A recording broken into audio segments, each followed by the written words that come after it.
Hey, welcome everybody back for another session of Blades in the Dark. We have our characters, all of them here again tonight. And it's time for a score. Last time we had some great downtime activities. We'll talk about that a little bit as we get going here tonight. But definitely hope you'll stay with us the entire time and see exactly what these crazy yahoos get up to. All right, without further ado, I'll bring in the players and we'll start chatting. So, you can see our characters are coming on here. I actually am having to unmute them. So, as you guys remember, if you've been watching this for any length of time, across the top, you see where John is sitting.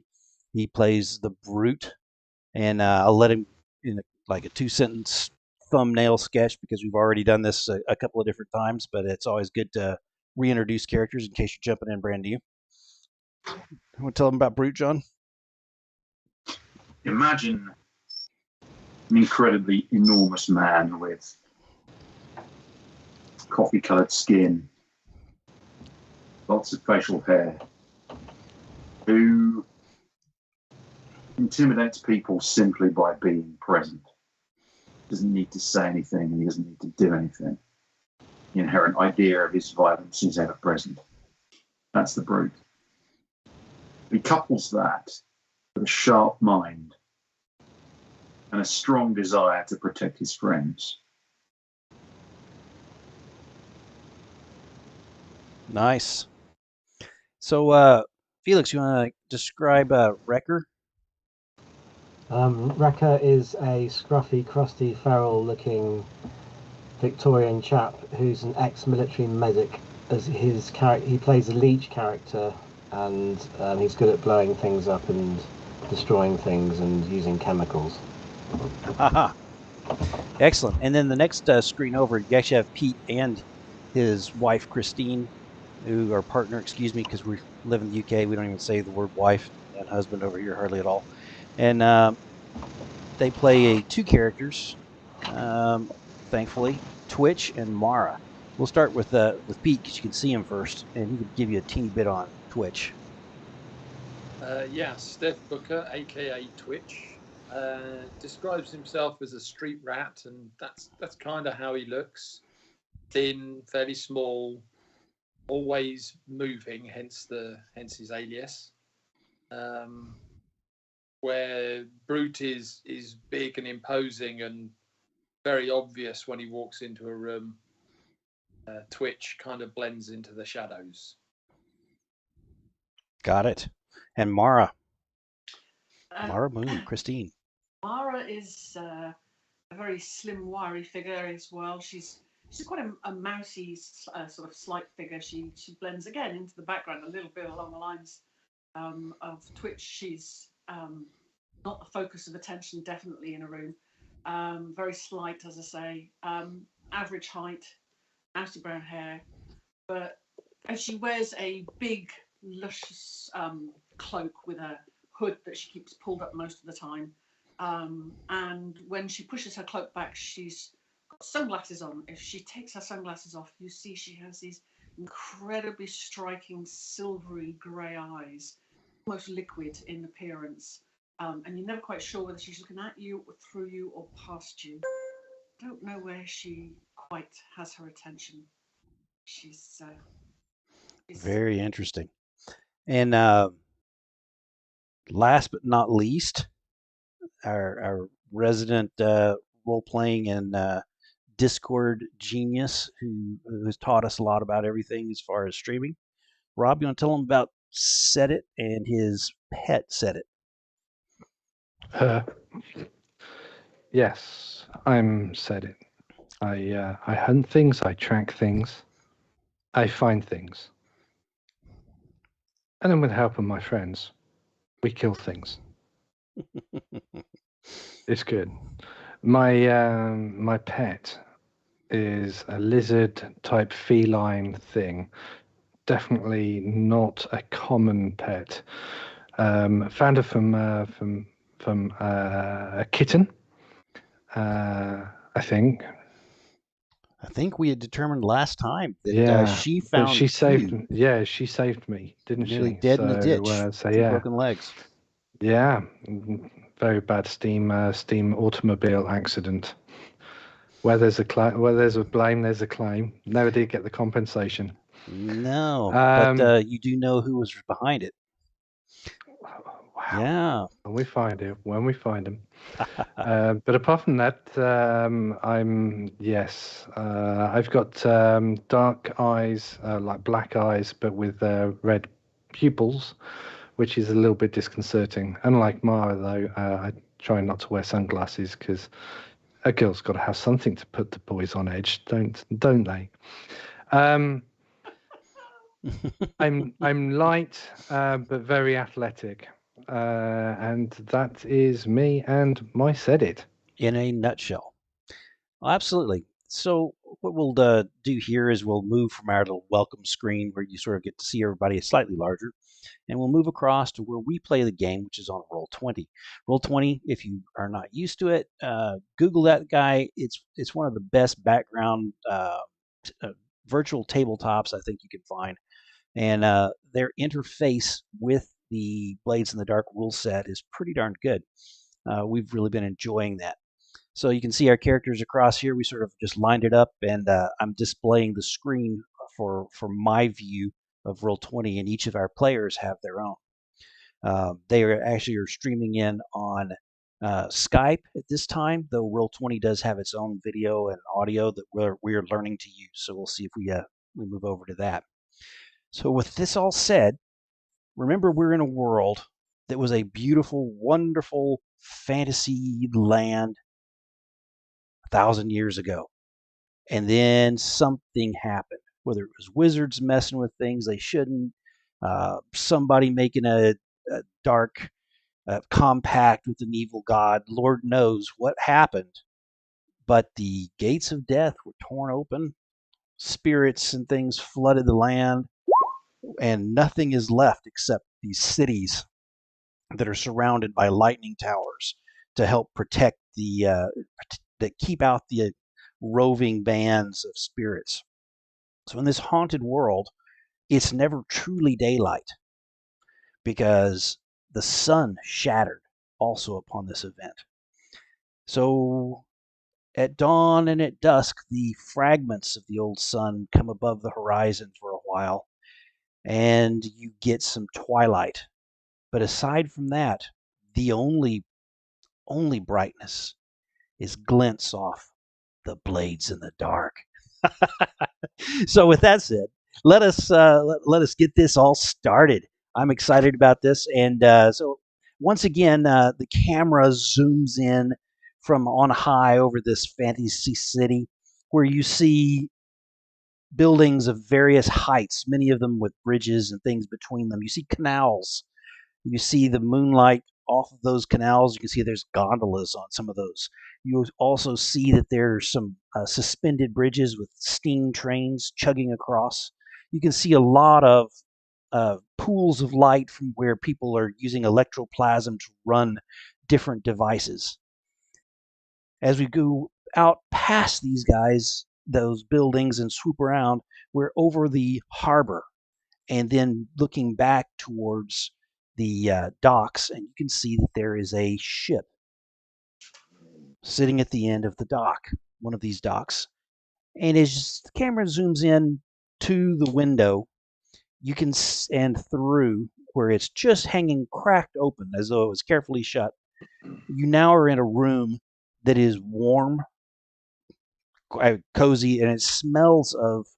These guys have done fairly well for themselves recently, and they are enjoying a goat stew. Real meat, real vegetables, and they're not just mushroom and eel pie like tends to be eaten by most people, or or even just mushroom paste with rice and things like that. This is a real meal. Um, the lady who is serving them is a tall, willowy, beautiful lady who also strangely has a peacock tail that drapes off of her backside. And she's serving that. And also at the table, not one of the group, is another lady. And very carefully, so I don't say the wrong thing, as I sometimes do. This is, of course, Valeris. So there are two guests on the ship. Valeris, who was saved during our last score, and we also have Vivienne, who is serving the food, the Taikarosi female. So what I'd like to do is, at the very beginning of this, because we didn't properly do it last time, and I want to give you guys every possible benefit going into tonight's score. So what I'm going to do is I'm going to bring up my rule book, and I'm going to ask a couple of questions of you guys, and then this will give you a chance to add some experience points on your characters. So let me get this here. So what I'm going to do is there's basically 3 questions here. You've already done experience points for any desperate rolls, and I'm asking you about XP triggers.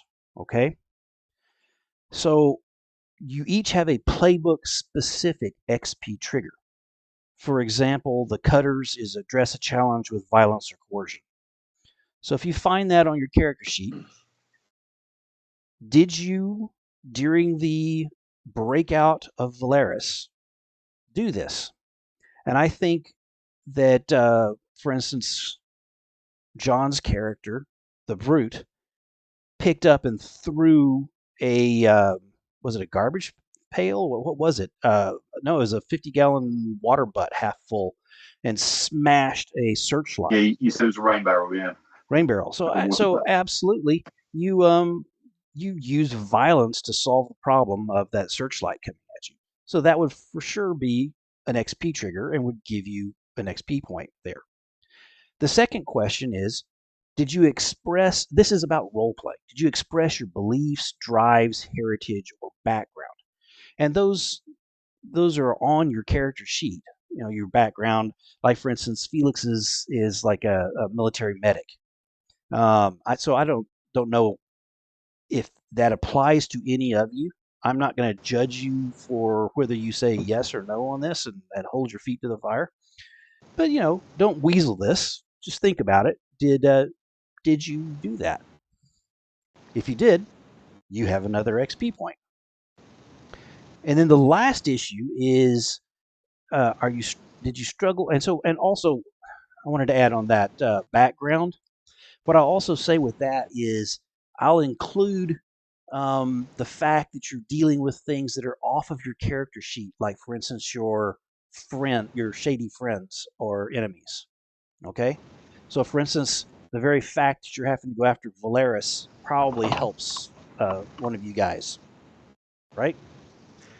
And then the last one is, did you struggle with any issues from your vice or traumas? So none of you have actual traumas at this point because you've not maxed out your stress and taken a trauma. However, you all have vices. And did any of those somehow play into the score? I don't know if I see that in my head, but if you do have that, feel free to check that and have another XP.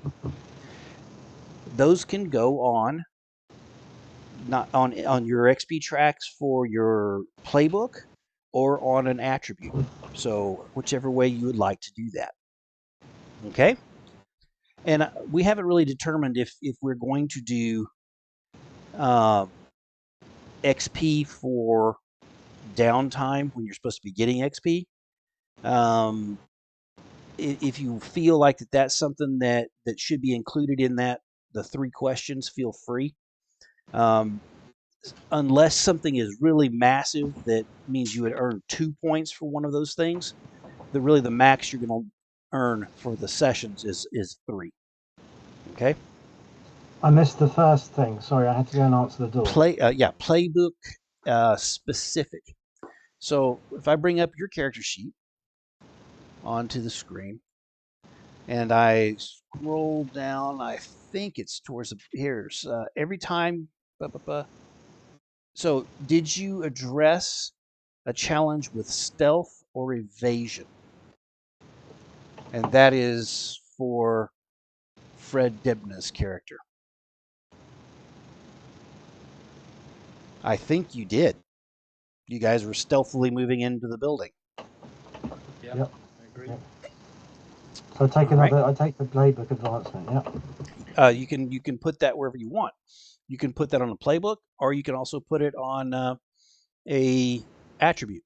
Your call. Oh, right. Okay. So right now you have 2 in insight, and you also have a couple on your playbook. All right.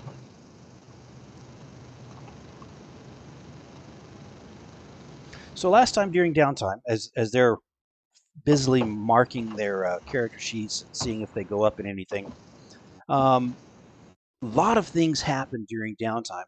It's shocking how much in this game happens in between the big scores, which are the flashy, exciting pieces. Lots of activity, lots of role playing. For Wrecker, who we were just talking to, he his first thing that he did was he intended to indulge in his vice, and he went to a place in Coleridge called Traven's Smoke Shop. And while he was there indulging in his vice, he also surveilled the residence of one Captain Drake Marn, who we happen to know is a constant problem for our crew. He also trained. He headed out and he met the same Blue Devils, teenage parkour slash roofball team that they had trained him earlier in some parkour type activities in his downtime. He met up with them, and they came and asked a favor, which is for him to develop a certain alchemical potion for them. And in his developing of that is a training that he took. And they also got a third action in that they spent a coin, and they decided to repaint and move their boat. So your boat is no longer at the end of that first pier, and we'll have to talk about where that is in a little bit. He also heard a rumor that a person called Eckerd will present a dissected Taikarosi at the Nameless exhibition. Said it, not to go in complete order here, I apologize, but said it, he had 2 activities during his downtime. And first off, he indulged his vice and had an assignation with Vivienne right here on the unpainted boat yet. Vivienne, who was overfeeding, said it. It led to a confrontation. The confrontation turned rowdy, and everyone left the boat that could leave the boat because they didn't want to have to hear all of that. He also trained, and he went to the train station, picked out a target at random to practice stalking. Strangely enough, the person he started stalking is someone he knows, a famed bounty hunter by the name of Costa, with whom Sedit has a past, a very negative past. And worse than that, this guy ended up his crosstown venture all in a terrible place, the home of Lord Skurlock. And by the way, if I didn't say it out loud, said it, who is actually, her name is Nergal Smotshire, is female and quite the looker, and obviously quite the getter around her. If you're catching the different things that are going on here. Brute, John's character, dealt with a couple of things. He dealt with healing because last session he plunged out of a 3rd floor window and wound up breaking a bunch of ribs. So he filled up 3 segments of his healing clock with the help of Wrecker, who is a physiker. And then his second was dealing with, and this one always turns dark, dealing with his vice, which is an obligation to his sister. This turned into a search and dealing with her current problems, which are her new drug addictions and some of the debt that she has incurred for that. And this is a constant issue for our friend, the Brute. He also spent a coin for a third action for healing and cleared out his broken ribs down to just being bruised ribs, so he will not take any penalties on his dice rolls. I'm running through this. So if I'm missing anything, guys, and you think that I should be talking about something your character did or one of the things that's going to impact tonight, let me know. So for Twitch, he did training, right, towards his playbook advancement, and he disappeared off to train. And we do not know exactly what he was doing, but we may well find that out tonight during a flashback. He also removed heat for the team, which is very kind of him. He put out a rumor that Lady Rosalind Kellis, who is a down arrow enemy for him, is involved with the breakout of the Spy of Valeris. And how he did that is he stated that this noble by the name of Roderick Maine is the person who he knows has been a lover of this particular Lady Rosalind Kellis. That he did this breakout as a means of humiliating Lord Delvar, who was holding Valeris, and especially because Lord Skurlock was there, and how embarrassing would that be? So this particular rumor didn't seem to take hold as well as they would like, but it is out there. And he did find out that Ulf Ironborn is extorting his favorite vice den, the Jewel Bird and Shine. And we also found out earlier that Brute's sister owes money to Ulf Ironborn. Mara Moon, she did her vice, which was to concert with her favorite possessor spirit, Salia, and from there she managed to bring her stress level down a decent bit, and did learn a little bit about this demon Argaz the Pitiless, who finds his joy in killing the reconciled, which are spirits who have found a way not to just go mad. She also trained trying to find more about this demon Argaz, and she had to sneak her way into the Duskfall Academy in Whiteground. So pretty much with that, she learns that Argaz has haunted this city for a very long time. And those that try and summon him tend to fail. And she did hear that someone is spreading a rumor that she is killing Skovlander babies to use their ghosts in horrific rituals.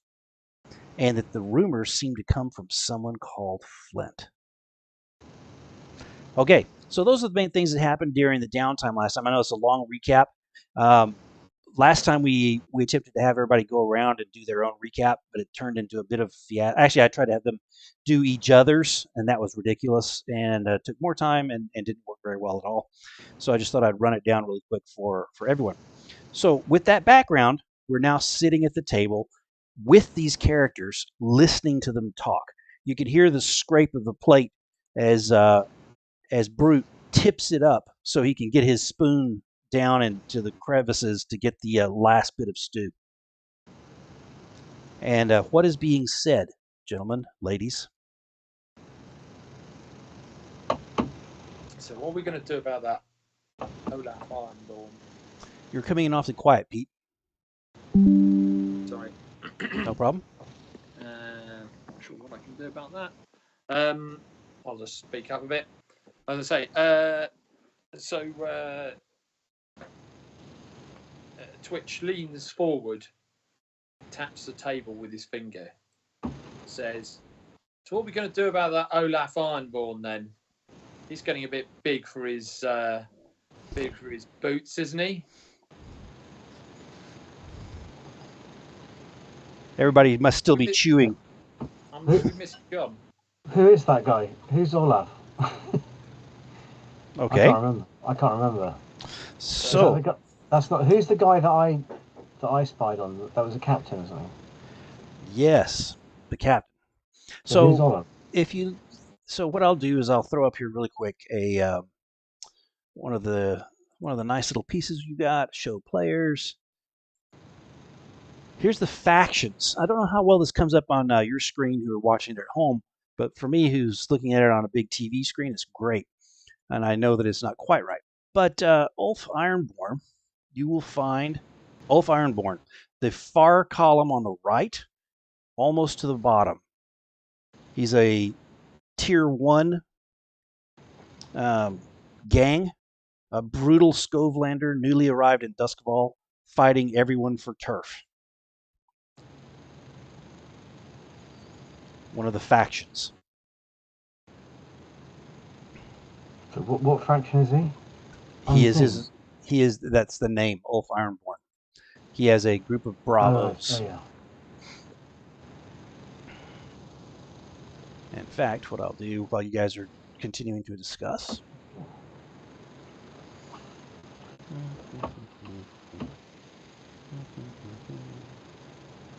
Those of you who are watching what I'm doing while they're talking, I'm going on to the faction page to grab off the particular thing for him and move it across. Citizens. Nope. So, what are you guys thinking?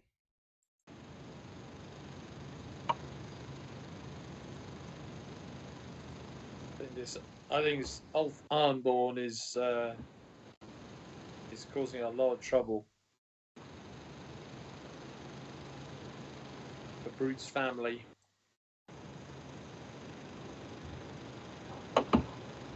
What do you want to do with him? So Well, there are it- some other issues too.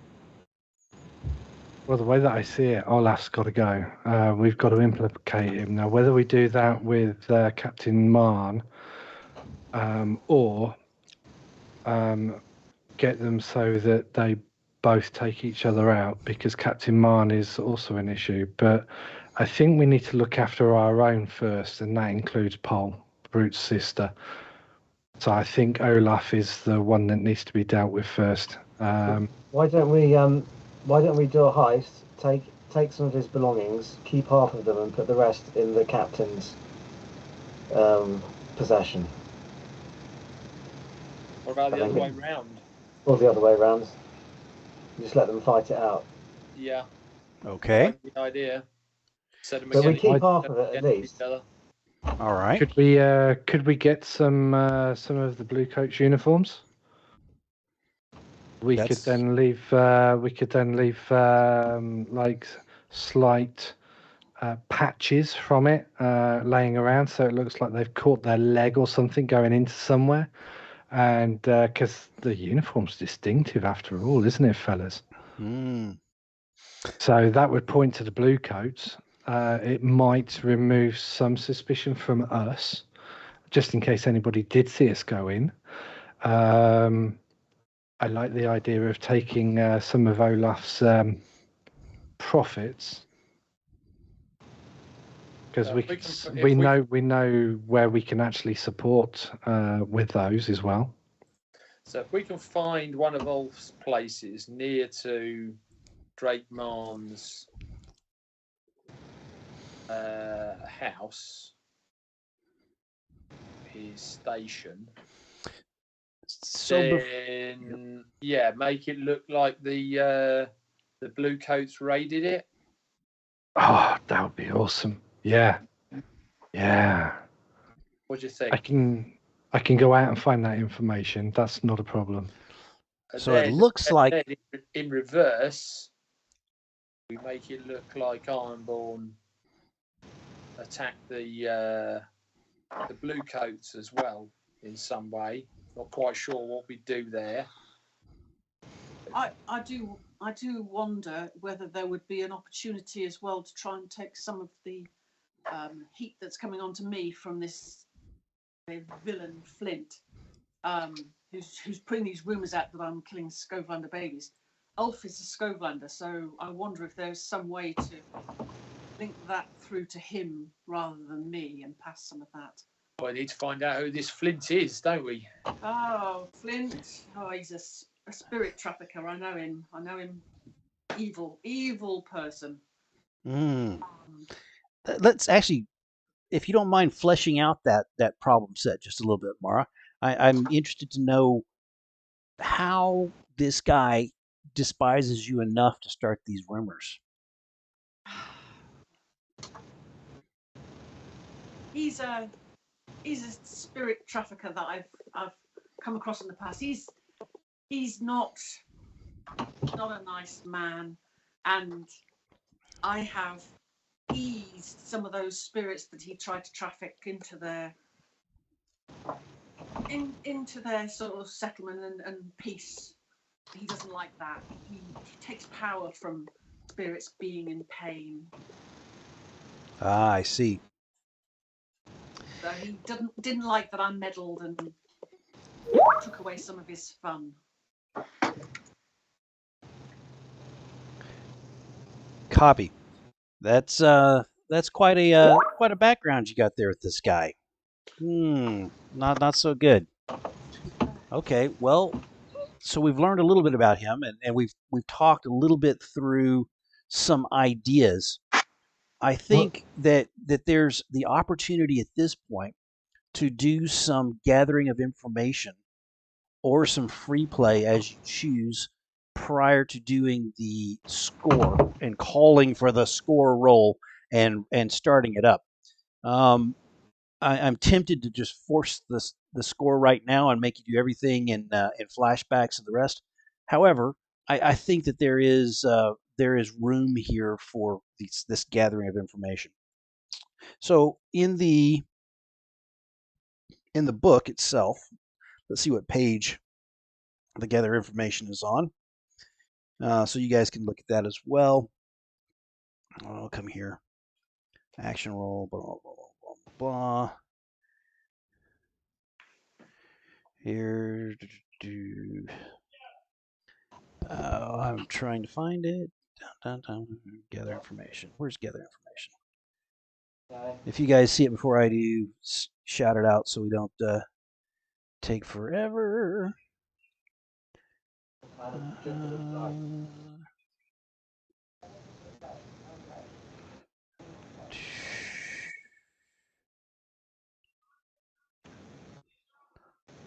Fortune, same position, effect action. Okay, I'm going to have to search. You watching telly? Felix, we can hear you. Okay, so gathering information is page 36. What? You watch? We can hear you, Felix.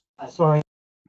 Okay, so gathering information is page 36 in the rule book, and how it functions is before a score, you can attempt to gather information.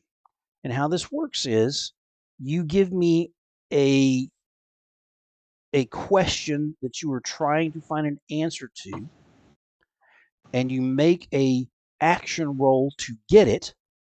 Okay? And depending on how well you do is how much information you get. Now, if you roll a fail, you're still getting something, and you're not taking a penalty. Okay? So it's worth it just to go ahead, and if everybody's got a question that they're trying to answer, we can answer a couple of questions before you guys get started. So, like on a 1 to 3 roll, you'll get the basic information. On a 4 to 5, you get a little bit more, and on a 6, you'll get a whole bunch of information on the question that you're asking.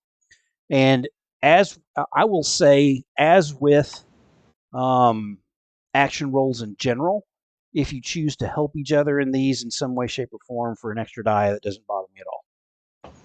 Okay? If you're going to investigate something, that's very different, in that that's a long-term project that's done in downtime. And that's a serious set of questions. What is Lord Skurlock's greatest weakness? Okay, something like that. You're not going to answer that in a gather information roll. That's going to be a long clock that you guys are going to have to work at with a lot of your downtime efforts. Okay? So, does anyone have a question to help with this whole problem set? My question is, where does Lord Scoville keep his valuable possessions? Lord, who? Lord Scoville? Is it? Skurlock? Skurlock, yeah, sorry. Okay, that's interesting. Not necessarily a part of where I thought that Sorry, sorry, no, not that. Ulf Ironborn. Okay. Sorry.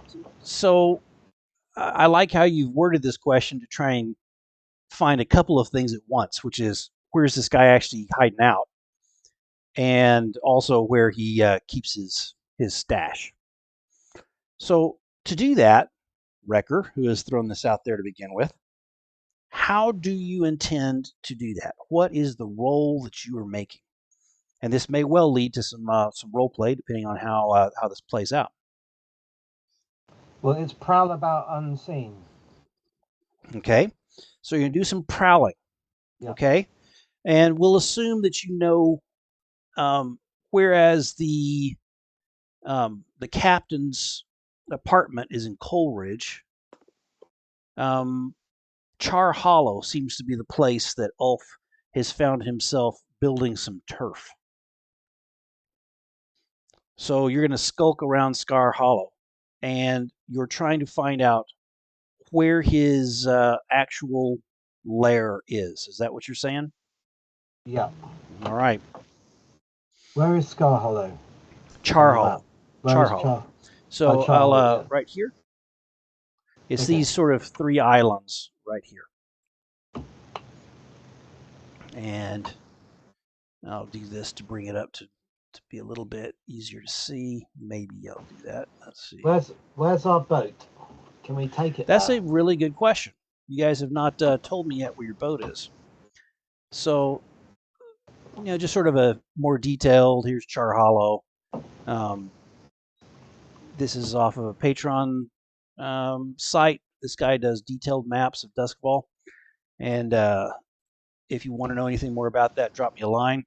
I think I have it listed on the opening slide as you guys are coming into this game. Okay, so you guys have not told me where you are moored, and you can give me that. And what I'll do is I'll take you back to the overview map, and you guys can let me know where in this city you guys are wanting to moor up your newly repainted ship. I just want to mention that Char Hollow is where I'm from. Volo is actually from Char Hollow, and he's got quite a lot of contacts and friends still in Char Hollow. Then why don't you either make the roll or help the roll for Wrecker? So you guys are going to... Wrecker out, yeah. I mean, so I'd be noticed, so it's a bit more difficult for me, but because he's asking around, I think I'll let him do that, but I'll help him out. The way I'll help him out is I'll point out to him a series of 4 or 5 people so we can make contact with, and for the right small amount of palm greasing, those people will provide him the sorts of information that he needs. Got it.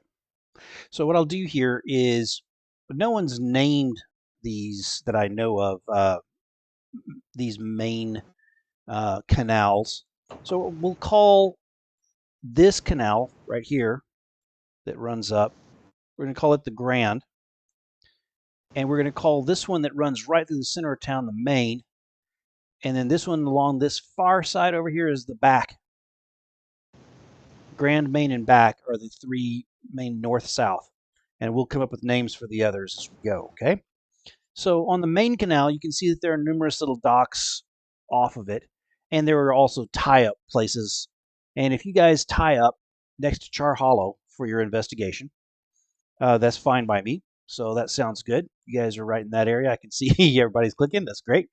And are you actually on the side of Char Hollow, or are you on the opposite shore? I'd say Opposite shore. Yeah, opposite shore, and then we can walk over the bridge.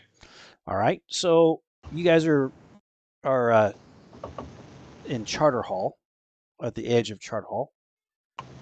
And I don't remember if you guys know too much about that particular these particular locations. So I'm gonna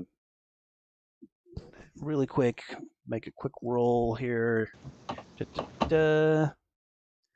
Sorry, I wanted to.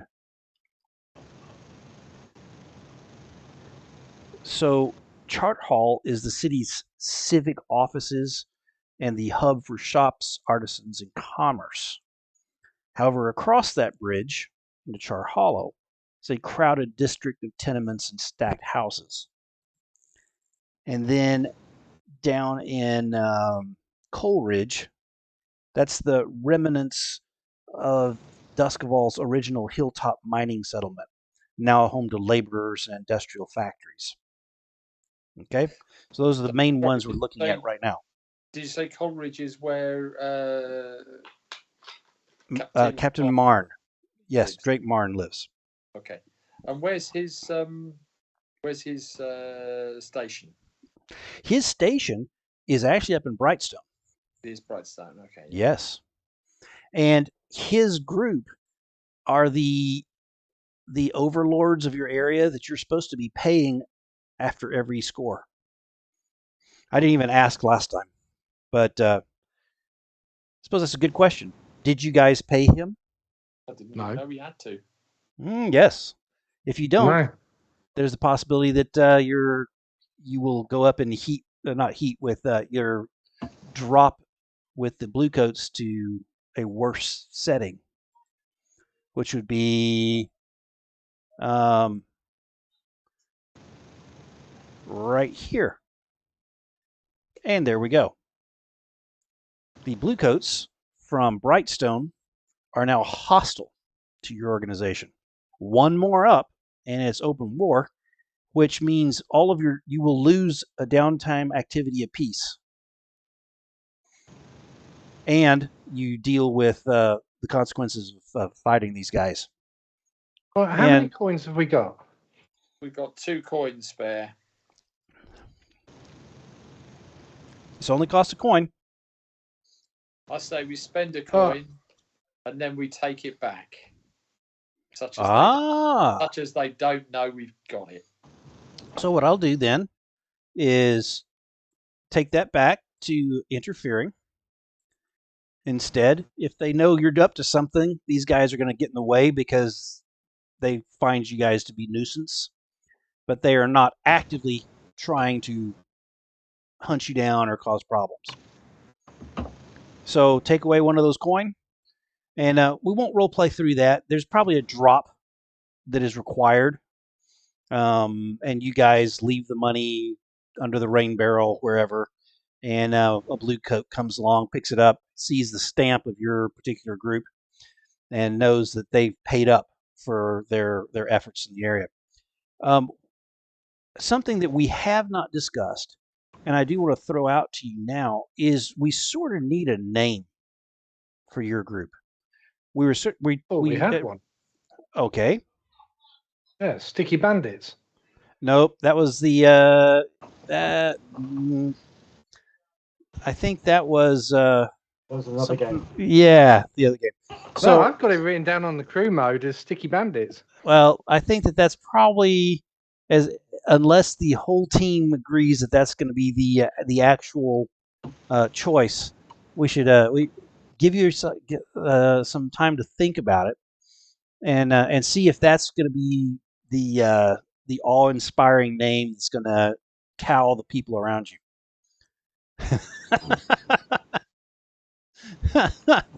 Whatever the case, you guys are now making the first roll, which is Wrecker and the Brute, who are gathering information on the location of Ulf Ironborn's stash.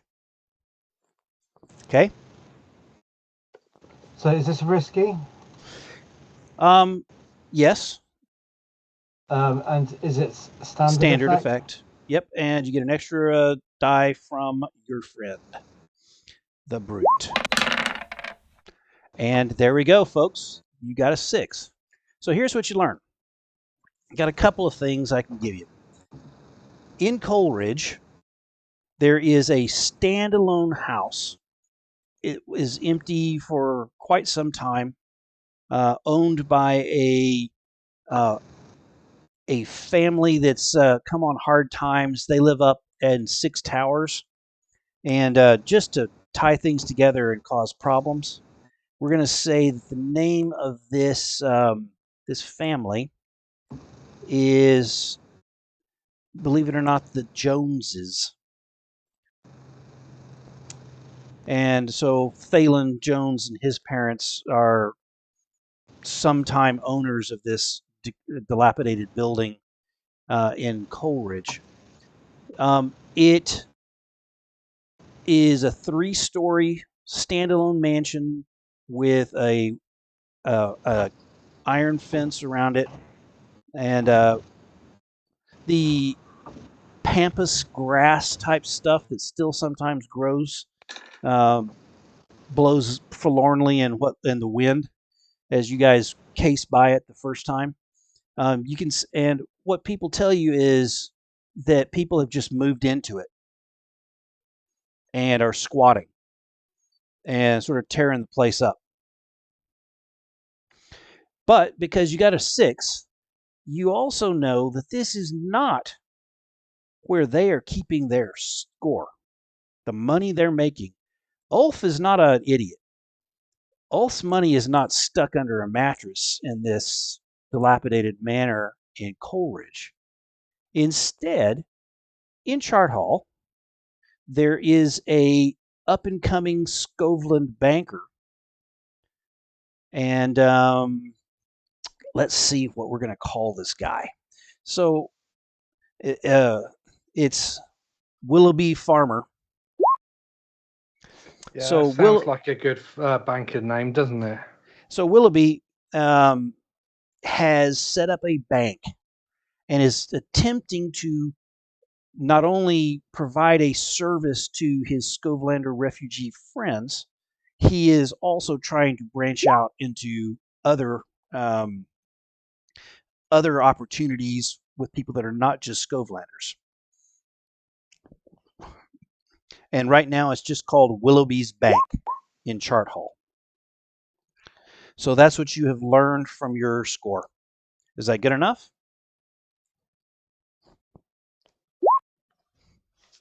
I'm getting all sorts Yep. of sounds. When you say it's this, what kind of bank is this? Is it just a guy with a safe, or is this a proper institution? Oh, it's going to be a privately run bank. He's probably got himself a safe. He's probably got himself some guards. In such a crime-ridden city, there may be some extra protections. We don't know. And he probably gets some harassment for being a Scovelander, and so has to do things to survive in this city of others. So they must do a regular drop of cash. Ah. They must take their coin there, probably maybe once a week or something. Hmm. Maybe we should hit them before they get to the bank. That sounds like another gather information. Dressed as blue coats. What do you reckon? It's only a week. It's only a week's worth of takings, though, isn't it? Yeah, but should be a decent wedge. And our main goal is to set them against the blue coats, ain't it? Ah, that's interesting. So, do you guys want to do a little gather information to try and find that type of thing out? I think so. Yeah, give that a go. Now, I will say a really bad failure on this could lead to someone understanding that this is being scoped out. Okay, who's making this roll, and are they assisted? I think it was Twitch's idea. Yeah, I'll make the roll. I'll do a stealth roll, I think. Okay, a prowl, and then who is anyone helping you out of this?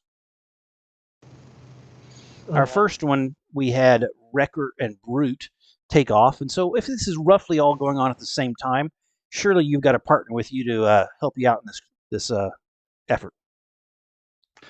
What's Twitch doing?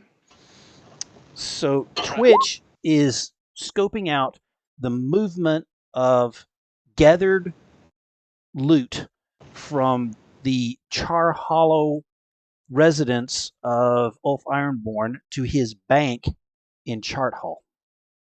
Okay, and we know that the bank takes in Scovelanders and other people, yeah? Yep. Okay, well, I think I need to set up an account then, as I'm Very not good. Scovelander. Very good.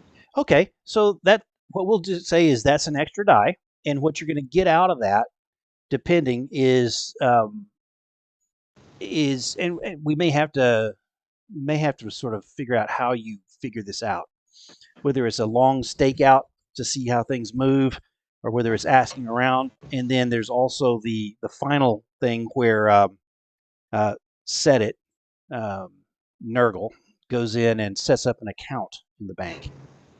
Yeah, I think it's probably going to be a longish stakeout, and then once we've identified the date, then said it can go in to watch to see when they come in, who they talk to. Very good. Maybe get an idea of how much coin they're bringing in, that kind of thing.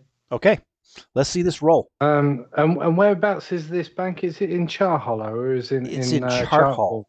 Yeah. Chart Hall. Yeah. Chart Hall. Right. Okay. Charter Hall. So, yeah. Charter Hall. Right. Yeah. Yeah. Right. Okay. So I think that was actually my precinct. So I could maybe go into whilst we're waiting, and I'm not on shift for vigilance. I might be able to actually also go into the blue coats and ask some discreet questions. Pull on some contacts from my background that are actually working in. Sure, that's a good idea, because after the fact, they may start asking around about who's been asking for information. I think we need to be very hands-off with this in terms of who we talk to. So you guys have found that right here, just off the water, off the canal that goes through the middle of Chart Hall, is the little bank. Standalone building. Actually, it's not a standalone building. It has a bakery on one end. That's a single floor, and then it is abutted to it, shares a wall, and is a 2-story building for the bank. Okay. Okay. Right. So, position for my role. So it's going to be risky and standard.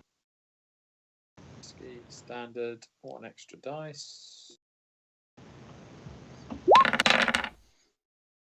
All right, there's that 6. You guys are gathering information like crazy. That's so weird. I'm seeing a 6 in the dice. I see 6, 5, 4, and 3. And 6. yet, in the chat, it's showing up as 3, 5, 3, and 3. How is that?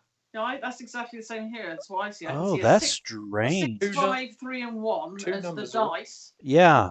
The roll. Yeah, I saw the dice roll, and then You've got 6, 5, 3, and 1. I've actually got it on my screen. I've got 6, 5, 4, and 3.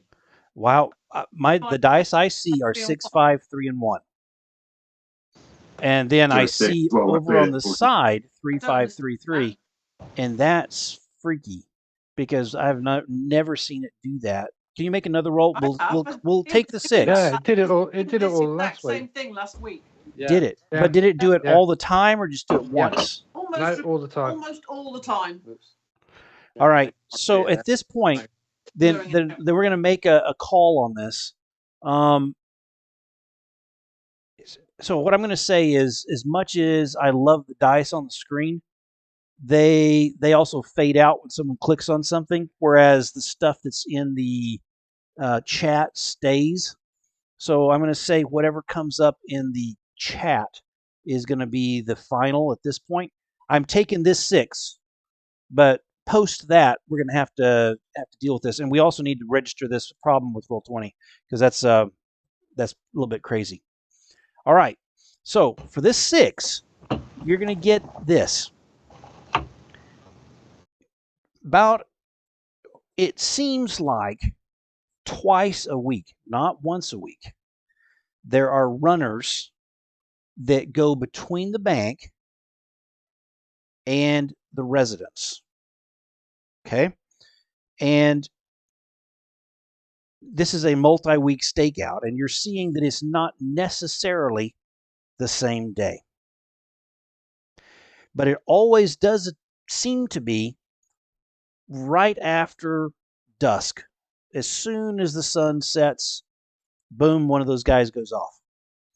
You don't know if they're taking stuff, you don't know for sure, but you also find out, because this is a 6, that there is a wagon that goes, okay, and it goes once a week. And it is steady as freaking clockwork.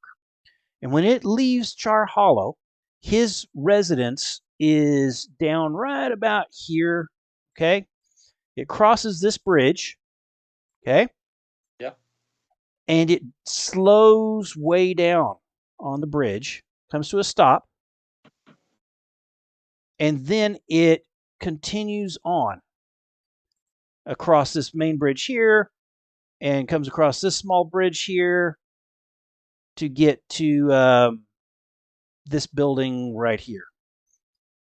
Okay? So why does it slow down when it's going across this bridge? You're not quite sure.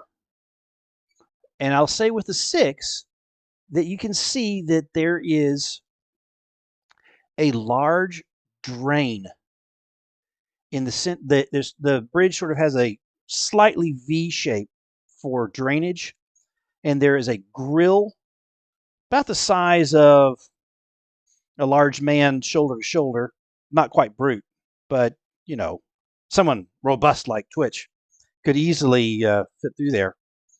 A big metal grate that's right there in the middle, and you wonder if there's something to do with that.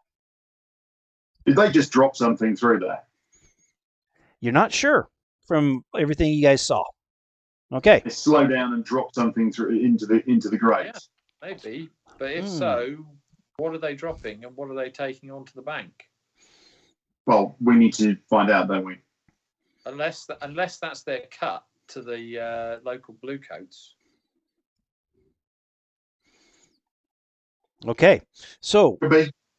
I'm going to say you guys can have one more gather information roll, and then I'm going to go ahead and press to the engagement here as because I think we've about gotten a lot of the information and things are getting exciting. Okay, Is that what I'd like to do? Okay. Sorry, you go.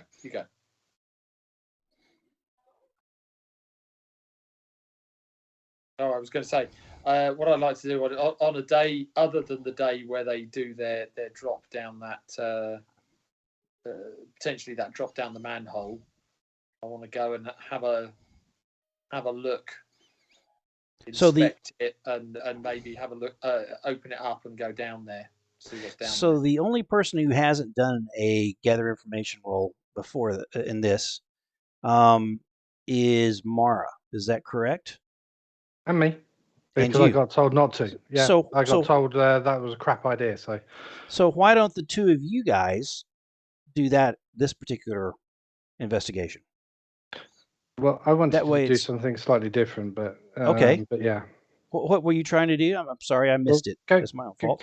Go to Mara and see. We'll come back to you. We'll come back to you. So yeah. Mara, you and Twitch do a little walk over the bridge, and you can see. Actually, I don't know if you can see. It is freaking dark. I am going to call for a roll. And this roll to gather this information is also about not looking ridiculously suspicious on this bridge. I do have dark sight goggles. So okay. I like that. That gives you an extra die. Yeah. So if you want to slap these funky goggles on and look down the grate, you may do so and take an extra die. Now, you may want to think about how you're doing this roll to be stealthy.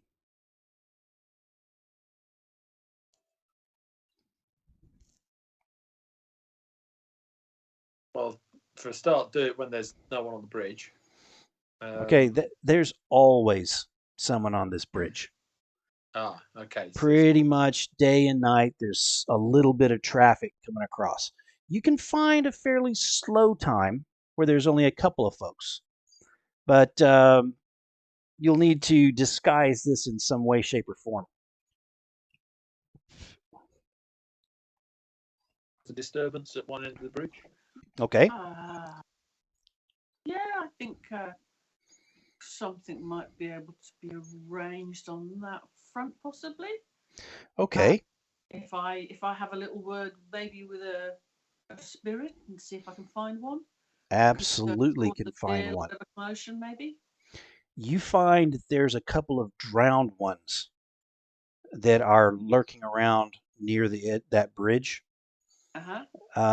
These you can just tell by the look of them. These are suicides. These are folks that leapt off into the treacherous waters of these canals and were snapped up immediately by the big nasty eels before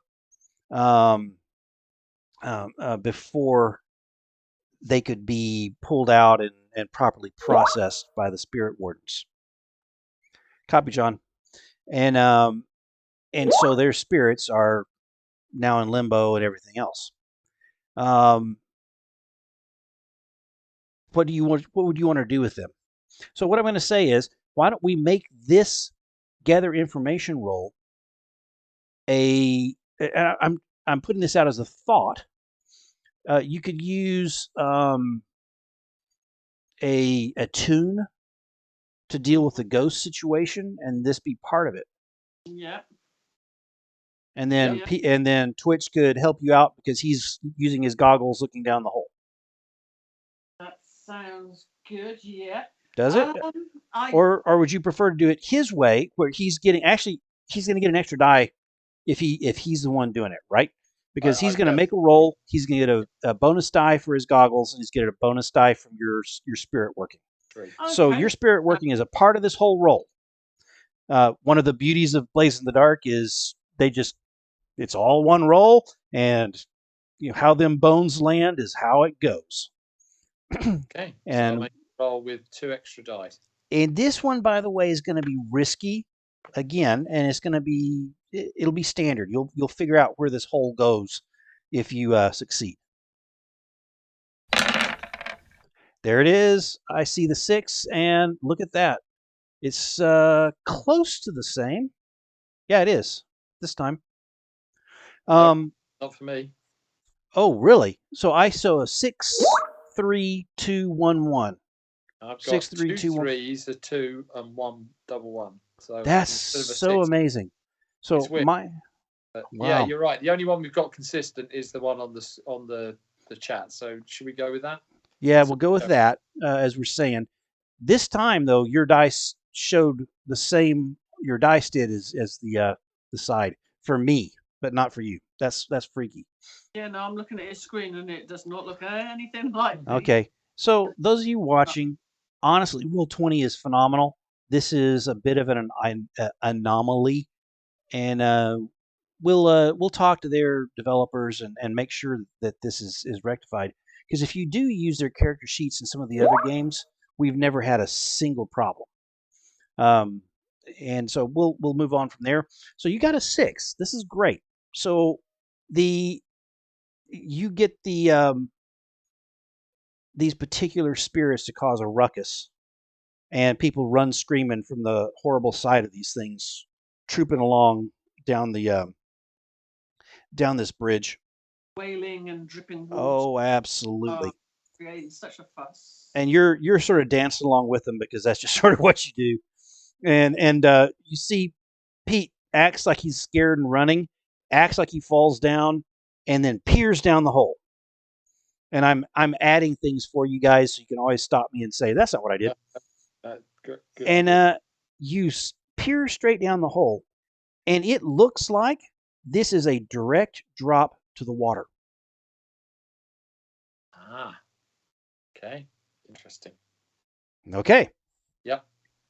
So we have made the very all the different gather information roles. So what I'm going to do now is bring up where is it? Oh, come on.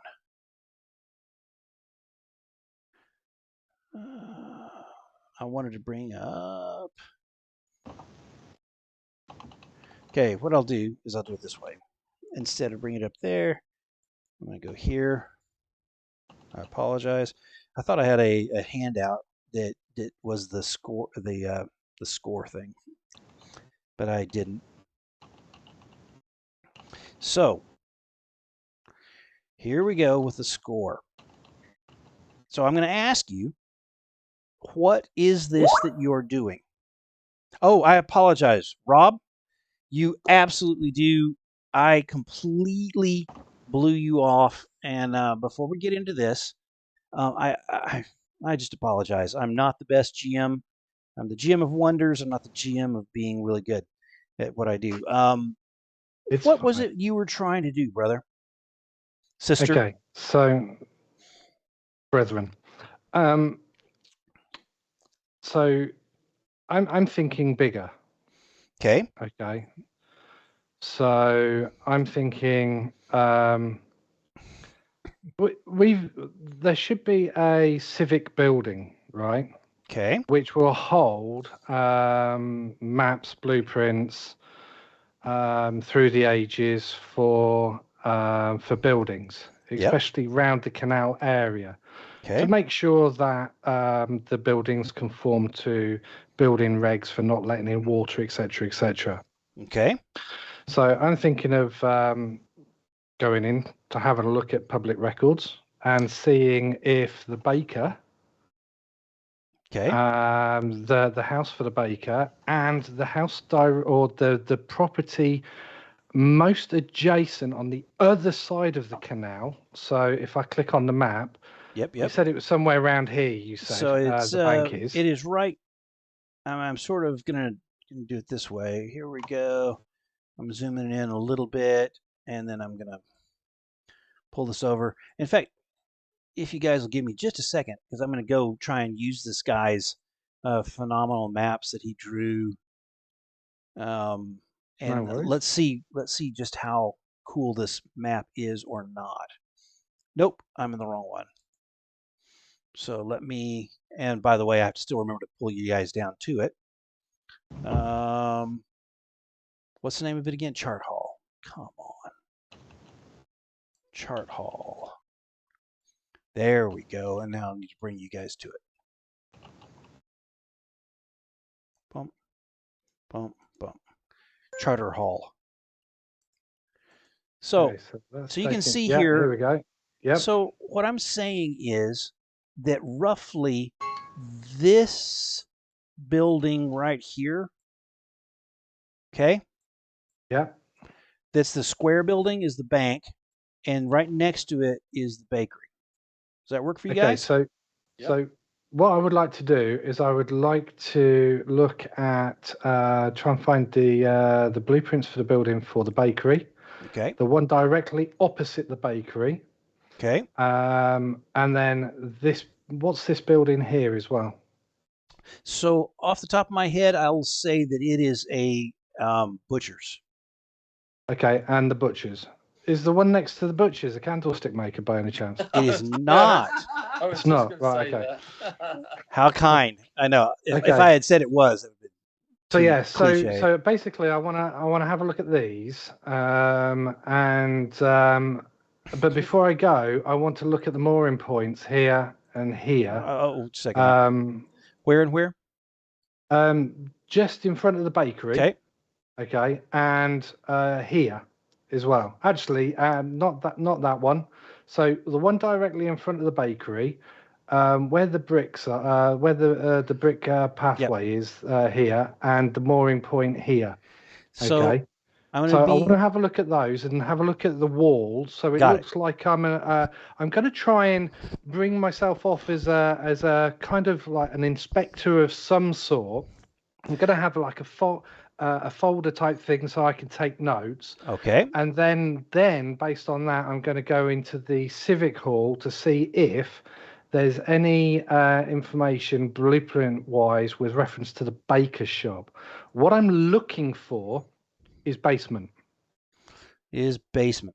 Okay, so what I'm gonna say, and let me go back up to your main screen here, where you guys you're gonna see that they're going across from Char Hollow and into Chart Hall and up. Um, and so actually I'll bring up Chart Hollow so that you guys can see. Actually, before I do that, I'm getting ahead of myself. The civic records are held by a guild. Okay? Okay, who's the guild? The Foundation. They are the mason / architects of this town. And I would have known that, wouldn't I? Yes, you would have. We don't have a great reputation with them, do we? No. So Okay, well, So, I'm still going doesn't to mean try that it. you can't do it. Yeah, It just I'm means still it gonna might be do a little bit different. You'll And need how to you wear do a it. cunning disguise, maybe a false moustache. Yeah, so basically. so to be a bit of a dick with this, because unlike D&D where we role play through this stuff and we plan and we go through all this piece, I need a question that you want answered, very specific, and then you're going to make an action roll to get the answer.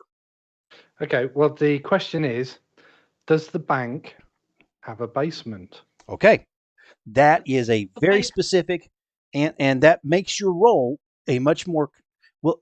You're not, instead of getting into a sort of a limited effect or something, if you're trying to find multiple buildings and all this other stuff, it'll put you in a better position. So you approach the Foundation's record building in Brightstone. Okay. Yeah. And it is an imposing 4-story structure that has a steam train stop at the 3rd floor, and it has its own dock, and Okay. it's got neoclassical columns across the front, and it's got stylized kraken that are rearing up beside the grand stairs going up to this place. Okay, yeah. So as you enter, I'm loving it, by the way. there looks awesome. the marble floors Oh. in a very geometric pattern. There's a desk with 6 different stands in front, and there are people that are waiting impatiently in seats all around for their turn to get to talk to one of these dignitaries.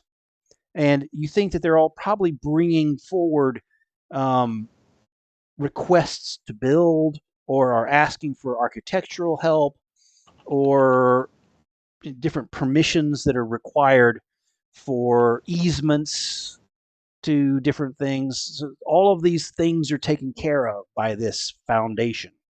Okay? Mm-hmm. So you take a number and wait patiently, I assume? Yep. And while everyone else is doing all of the things they did, you sit in an overstuffed chair and you think it is leather, and all of them are, which is pretty fascinating. So either they're super old and have been well maintained, or these guys have forked out for the cow hides from the very few cows that are slaughtered for the food for the wealthy. So you sit in the overstuffed chair, watching the bureaucrats do their things. They seem to be just snooty as all get out. And it's your Okay, I'll turn. make notes. So what I'll say is, give me your roll, what you're doing, and then Okay. So I'm give gathering me your role information play for about it. the bank's location. I'm sorry, etc. I'm not So hearing I'm you. gathering information about the bank's basement. So that's You're specific, coming in right? really quiet, Rob. Why Either am that I or it's coming in me. really quiet? No, it's fine for me. Okay, I may have rubbed my arm across my stupid volume control. Oh, So get you user and your error. User silly error. arm. Is it risky? You know what? It's going to be risky, and I would say this is controlled and easy, but it's going to be Okay. risky. Standard Yes, or standard effect. standard? Mm-hmm. Okay. You will get the information. I got 5. You got a 5. So you find out that both the bakery and the bank have a basement. And it's a little bit strange for you to be asking them about other buildings, especially a bank. Okay? So there's a little risk that's been taken here because there is now a record of someone asking about this particular bank and whether it has a basement. And it is signed into the registry book that someone was asking about the bank of Willoughby's Bank in Charter Hall. Okay, so that's how that plays out.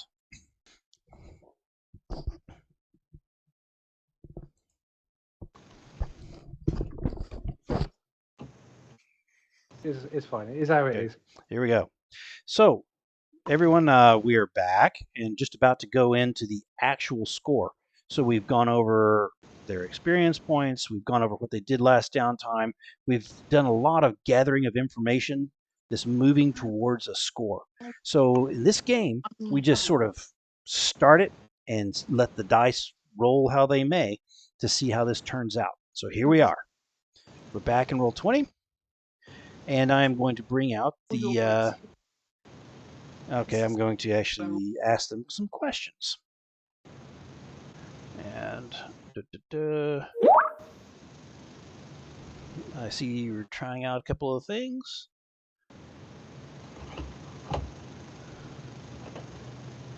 And what I'm going to do here is, so for me, there's 6 different ways you can go about pulling off a heist in this game. And each one requires you to give me a detail. So is this an assault? Are you going to do violence to a target? Is this a deception? A lure, trick, or manipulate? Is this a stealth, trespass unseen? Is this an occult, engage a supernatural power? Is this a social, negotiate, bargain, or persuade? Or is this a transport, carry cargo or people through danger? I think it's the second one or the third one. Deception. I think it's a deception or I have an idea. It might be a bit out there, but I have an idea. All right, so team, I'll give you just a very short time to sort of decide which one, and then I'm going to ask you the questions required. And then we're going to start, once you've provided this missing detail, we're going to start going further into this this session. So go ahead and have a quick powwow on which one: assault, deception, stealth, occult, social, or transport that you're choosing. Okay, so the first question, in all honesty, would be, are we trying to set up the blue coats? Well, we're trying to set up both blue coats and Old Farnball. Yeah, but we're going to do something to Ulf anyway to try and nick his shit, yeah? So are we trying to... Yeah, so that's a given. But are we trying to set somebody up? Because in which case, we don't want to be deceptive about it. We want to kind of be blasé, in my opinion, and leave clues that would make him think that it's the blue coats because they're not happy with something that he may have reneged on. Exactly. So that in itself is a deception. Yes. We're deceiving the blue coats and deceiving him. So lured The other is Right. The definition of deception is lure, trick, or manipulate, and that seems to be fairly standard to what you're trying to do, unless there's someone that says something different. Is that where you're leaning? There's a boat, and there's Okay. a boat under the bridge that stuff's getting dropped into. that's what we think. Yeah. Ah. So we've got to deceive them by nicking it and looking at like the blue coats or something. I don't know. Okay. Yes, this is where my cunning plan comes in. Okay. Now it might be a Baldric cunning plan. It might be rubbish. but Okay. I have a bit of a plan. Very good. It doesn't involve So let us say, what is the method of deception? it doesn't This is the involve- detail I require for moving forward. What is the method of your deception? I suppose it's a sleight of hand. Okay, or a sleight of crew. Yeah, sleight of crew. Yeah. Okay, and can you be even slightly more detailed on how you want to do that? So the idea is to this drop going through the bridge that we believe happens, Okay. intercept it, and replace it. Oh, that is a fascinating concept. Okay. So, with that understanding, that's a really neat idea. I love it. Whether that means you're climbing up underneath that or whatever you're doing. We're now going to go to your loadouts. Okay. So all of you on your character sheet, I need to know what your loadout is for this particular effort. So those of you who are watching online, I just pulled up Felix's character, who oh, that's the wrong one. This is from another game. I apologize. I pull up his character from here, and we see that he has marked a heavy load. I will unmark that for him so he can now choose something he would like. All of the items that are in this gray box where I'm circling my cursor, he gets automatically. He can just say, I've got this. And he can tell me which alchemicals he's got in his bandolier. He can, he's got 6 of them. He can tell me what gadget he's got. These are all some neat things that he can do that he has ready to go. And then down below are a whole bunch of other things that he can have, right? And when he decides he has them, he clicks them off, and they count against the number up above. And he has chosen heavy. So when you go in heavy, you're like a special ops operator with a big backpack, and you're booted. You've got your body armor. You're ready to. If someone sees you, they know you are up to absolutely no good. There's no way around it. They're going to run off screaming if they see you. Okay? Normal is, well, it's a little bit less than that heavy load, but you can walk through a crowd and you've got a backpack and a sword at your side. And you look, not a giant backpack, just, something to carry a couple of extra stuff. And so you stick out a little bit, like you're not going to walk through a fine salon where everyone's having a dance, a great ball, because what the heck are you doing with a big sword at your side and a couple of pistols and a backpack? If you go light, this is where you can completely blend in. No one will ever know what you're up to. And so, understanding that these guys are doing a nighttime raid type of thing, you can see that Felix, his character, Wrecker, has chosen to go with a normal load, which will give him 5 below. Okay? All sorts of things there that he will be able to have. Okay. So I hope all of you have picked your loads. If you have a heavy load, let me know, because that could impact some rolls depending on if you're trying to call down a drain pipe or something like that, because you're just not going to fit. Okay. Anyone have a heavy Right. load? No. Okay, no one's got a heavy load. No. That makes things easier for me to keep track of in my head. And So we are now going to talk through a couple of other things before this roll. So an engagement roll is a fortune roll. Basically, you get 1d6 for sheer luck. And then we modify that dice pool with any major advantages or disadvantages that apply. So here's a couple of questions I've got for them. Is this operation particularly bold or daring? Yes, it is. Oh, yeah. Very daring. Very Okay. So you are going against factions that are above your level, right? as always. So we'll give you a die for that. So you now are up to 2 die. Does this plan's detail expose a vulnerability of the target or hit them where they're weakest? Yeah. We Yep. have never been able to give you a die for that before. I think you guys have earned a die here. So I think you're up to 3 die. Okay. And then the last one is can any of your can any of your friends or contacts provide aid or insight to this operation? Are any enemy rivals interfering in the operation? I think that Brute has contacts in Char Hollow. Okay. Maybe give us a steer. I don't know. What do you think? Well, we've already used them for information, so I don't know whether Yeah. we can. Yeah, maybe. So maybe what them I'll up do again to- is I'm not going to give you that, and Yeah. worse than that, I am going to take away a die, because there may be some interference. So you're down to 2 die, and then is there any other elements you want to consider? Maybe a lower tier would give you a +1, or a higher tier a -1. So I'm not gonna screw you on that. You're going against Okay. 2 higher tier organizations.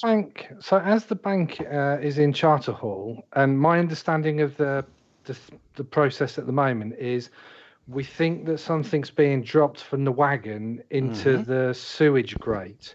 Yep. So that's coming from the bank, yeah? It's not That's coming going from to the Char bank. Hollow. That's going to the bank. To the bank. To the bank, right? From And Char it's Hollow. on the Char Hollow side It that he is. stops.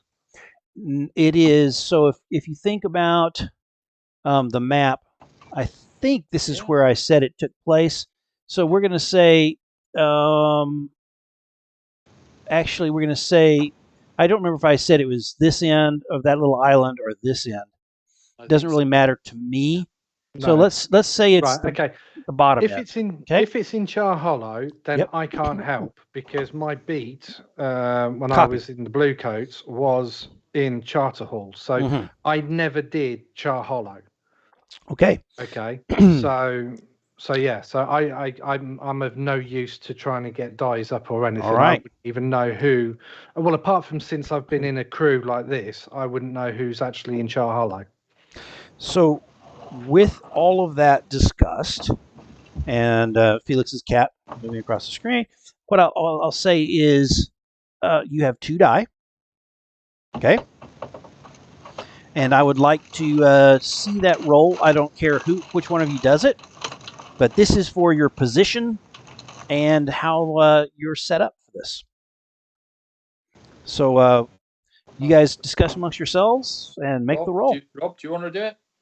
Well, I've done near enough every roll so far for the group, so I think somebody else should have the limelight.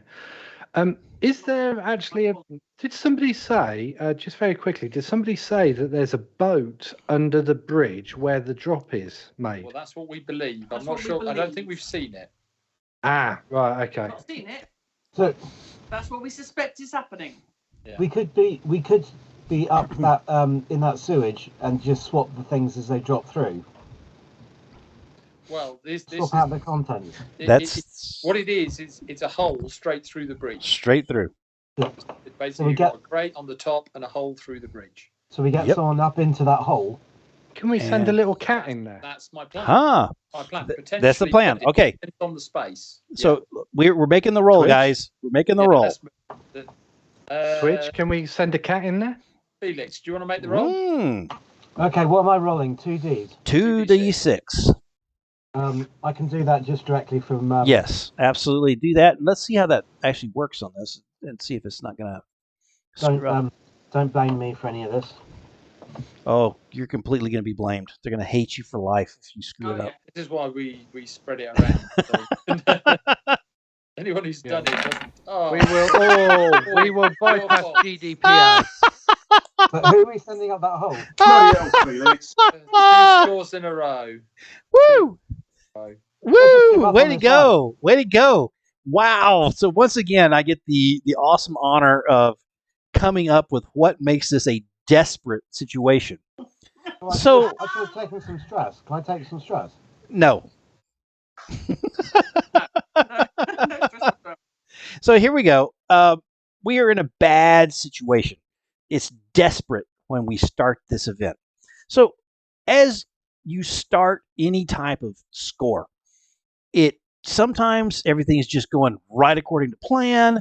Sometimes things are just a little off, and sometimes things are just going sideways. Unfortunately, things are going sideways. So let's figure out how this is going sideways. And I'm talking to Stall while I think. So we're let's put you guys on the bridge. Where do you want to be on the bridge when this starts? Well, Or below or around? underneath. Give me your starting positions. So- The wagon is approaching the bridge, and give me your positions, and I'll tell you what's going on that makes it what it is. Okay, so first off, there's a bit of setup for this Okay. before the thing approaches. Okay. We're going to do. I wanted to do a bit of setup. So my plan, I have a multi-step plan. So Okay. first, So are we having a little flashback to you, Yeah. basically? Let's see where his position is and see if we can avoid a flashback. But if it's going to require a flashback, I'll require it. If it gets Okay. pretty crazy. So my first question, we never resolved this. How? I mean, it's a stone bridge. How thick is the stone So at the it point where is there's this hole? absolutely. So it's actually probably about 4 to 5 feet thick. Yeah. Okay. Okay. And it's got a couple of pilings down. Okay. And this grate is in between 2 pilings. Yeah. That are side by side, or they're on either side of it. So a gondola or something that was coming underneath would have to maneuver carefully from the standard path to go under the pilings to be under that. Okay? Yeah. All right. So, and how high up It is from the large water? enough for large boats to be able to go underneath this because it's one of the main canals. So it arches up nice and high. In fact, the bridge itself comes up from the ground on the first island and loops up high and comes back down below on the other side and gets about 40-ish feet above the water. Okay, so a good height then. And in the dark, it'd be very hard to see Got it. up and into that hole, basically, is what I'm thinking. So my plan was to basically be inside there, and then when they drop the money through the grate, Okay. I catch it, Okay. replace it, and drop it down through the rest of the hole to the boat below. Okay. Basically, replace it with rocks. Perfect. Yeah, but in order for this to work, we need to distract the people on this coach, Okay. so that basically they're not paying attention or they're in a hurry. So this is where the rest of the crew come in. All right. What we've got to do is keep them so they're basically in a hurry. They're not looking, because if they look down, you know, there's only so much I can disguise. Yep. Okay. So, what I'd like to know is we've heard Twitch's plan, and I'm not going to charge you for that. As far as going back, I think it's great. And you guys have, so you're underneath. Is anyone else tied off underneath there? And if you are, I'd like you to mark climbing gear off if you have it. Um, I'm going to mark my climbing gear off. Okay. we need to have an escape route. Yeah. So Yeah, so we need I'm also tied off so that basically, if I need to, I can basically just drop out of that hole, Yep. and I will then swing over to one of these pylons. Got it. We also need to be in case we're illuminated. We need to hide ourselves from above and below. So I've got a fine shadow cloak. Very good. Now you are in the hole. Is that correct? Yeah. Okay. Okay. Wrecker, where are you? I'm thinking about potentially, and this is just off the top of my head just now, creating a diversion either on the bridge or on the water. Okay. Because I'm a wrecker and I can create diversions. So give me where you're at and what your rough idea is for this starting position. Well, but I've got a couple of questions I need to ask first, it's not new information, it's just the details on the information. Okay. When this coach goes over the bridge and drops this package down, yeah, I'm just wondering if is there any way that they can look down the hole from above? You don't know. I don't know. What we see it slow down and stop on the bridge. So you don't know. You don't know if they just shine a light down the hole and look. Yeah. Just to be careful. You don't know if they just drop it down the hole. You don't know. There has to be a removal of the grate. Right. Okay. In some way, shape, or form, and then they have to drop it. Okay. And then a hole in the bottom of the carriage or something. Yep. Is this carriage pulled by horses? Goats. Goats. And what size is this hole? Because he's got to catch it. He's got to catch it and exchange what's inside it. So maybe he needs a platform or something to do this fairly quickly. I don't know if he needs a hand with that. Okay, there's not a lot of room for that. He is braced in there with his climbing gear. So the goats, Mara, in this world, horses are stupidly rare. They're very close to extinct, except for what are carefully cared for by the upper nobility. Most carriages are hauled by genetically modified goats that are larger than a normal ram, to the point they're almost small horse size, Shetland size, maybe a little bit more, and but they are able to. They're strong enough to haul around these things. Okay. Okay, so I'm gonna create a distraction which is visible from the water and from the from the bridge. So it's going to be just offsided to the bridge. Okay. Yeah. On so the water. So it's going to be on the waterfront. Okay. And so it's visible from underneath the bridge and from the bridge. It'll be, and I'm thinking something very destructive like an explosion. Okay. On an unmanned boat.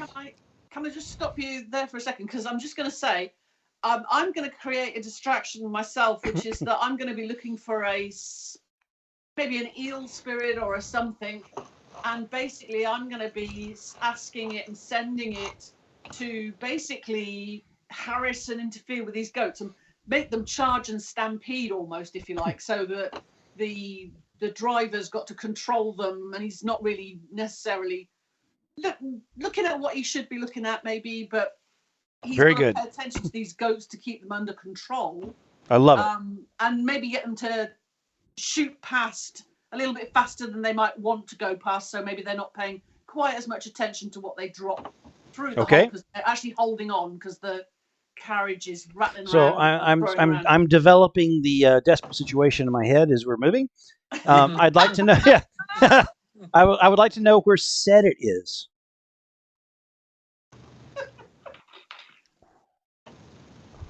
Can't hear you. Set it. Okay, well, like Rekka and Mara, I was contemplating being in two places, not at the same time, however. Got it. So what I'm going to do all depends, darling, on one factor. Do we know which direction or the route that the carriage is going to take? Absolutely. Yeah. Oh, yeah. Because Takes the same route every week. excellent. So there's every chance that what I'm going to do is I'm going to.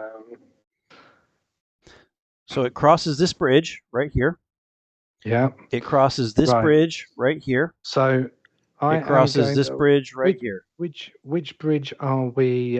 Which bridge is Twitch hanging from? That one, right? So I'm going to. What's this building here? Where? Just to the as we're looking at the bridge, looking north to the west of it. There's two dots. I basically I want to be nonchalant, but Okay. keeping an eye on where Twitch is. I've got my rifle with me, but it's under my long coat. Okay. This is actually not a. This is actually not a bad idea. Okay, and you'll find that out in a minute. Okay. That's the wrong. That's the docks. That's the wrong map. Dang it! I did grab the docks. It's all right. I do this every time. So basically, through the week, because I was interested also as to how they drop something. So at some point on our reconnoiter, I was going to get Sedit to basically get in under the cart somehow, but that all depends on whether the goats are like a dog sleigh line or whether they're a horse and cart, like two a piece. So if they're two a this piece, is actually then Sedit could get in the middle, and then basically because I will see what, or she will relate to me whether there's a frigging hole in the floorboard of the cart, and that's why I'm assuming that we're going with this plan that they're going to drop something through. Mm-hmm. Okay, so there's two goats that are drawing this, and there's Yeah. a guy up on top with a top hat, and he's got a little whip, Yeah. and next to him is another man who is holding a scatter gun. Okay, and Okay. and then you can see it. There's a light on inside of this particular carriage. Oh, And so as it goes through the darkish areas, we would know whether there's something brightly shone on the ground anyway. So Yep. in which case, said it doesn't need to go underneath. If Okay. there's nothing shining on the ground, then we know that there's no hole for them to drop down from.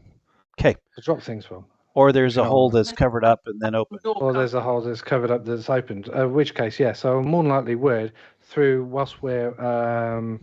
So would you like whilst we're Set doing It what we to need to to. run out as a cat, sort of even though she's bigger than that, is Set It the cat a she or a he? I struggle with all this. It's a she. It's actually. I think it's genderless. I don't know. Wow. I've never You've asked. you've never. No, I've never looked to see whether it's got Yeah. the meat and two veg or whether it's got something else.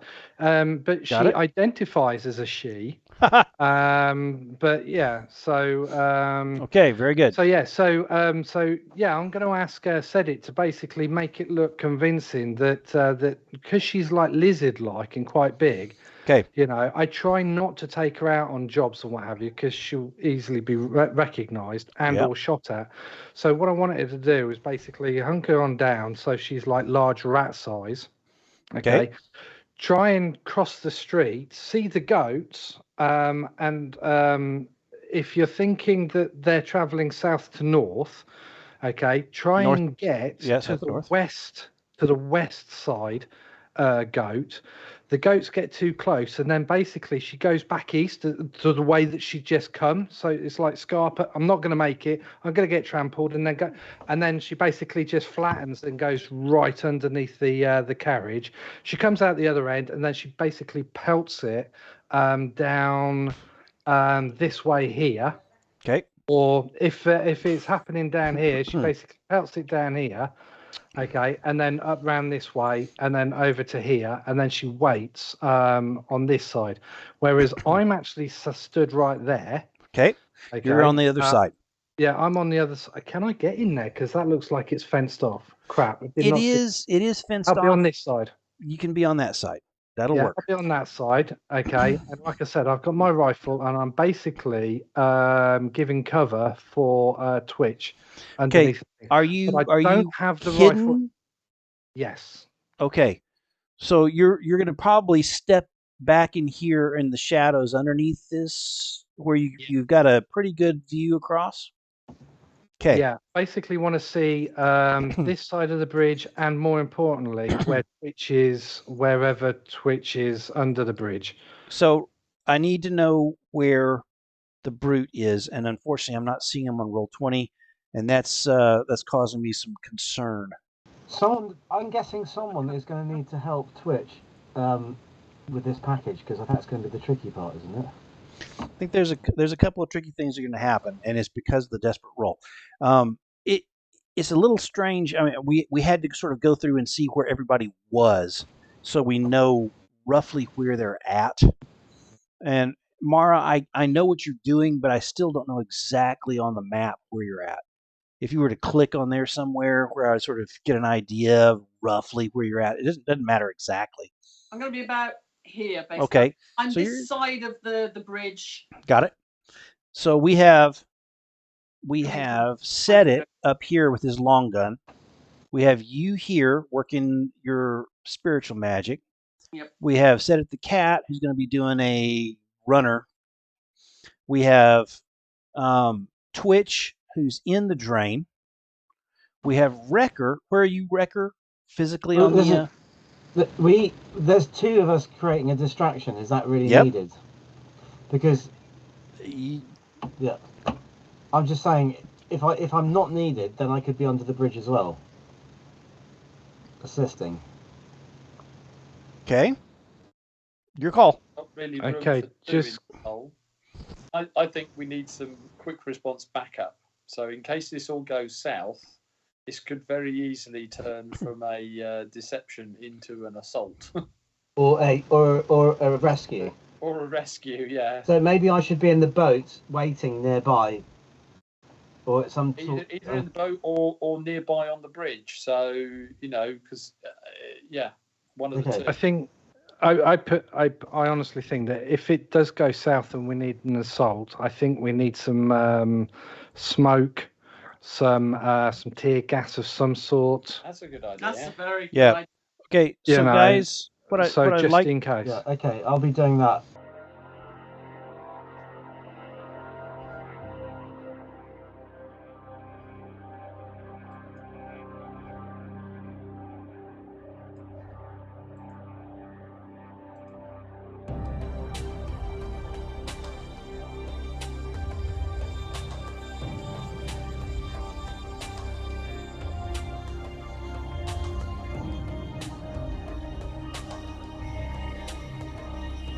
Okay, so the funny thing is what's going out across the stream is you with your thumb up, frozen, but that's okay because we can hear your voice and you look cool.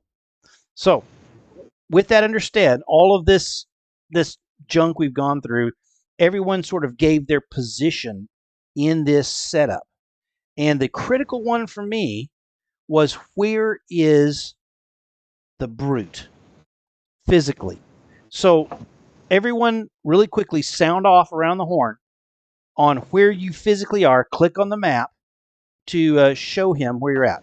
So set it. Set it is over here in between these two buildings in the shadows with a rifle ready to go. Okay? Felix, where's Wrecker? I'm on this corner and I'm ready with some smoke and tear gas. Got it. We know that Twitch is in the hole itself, braced in there with his climbing gear. And we know that Mara is... I am stood over here on this side of the water. Ready with your spirit activity. Indeed. So, where are you, Brute?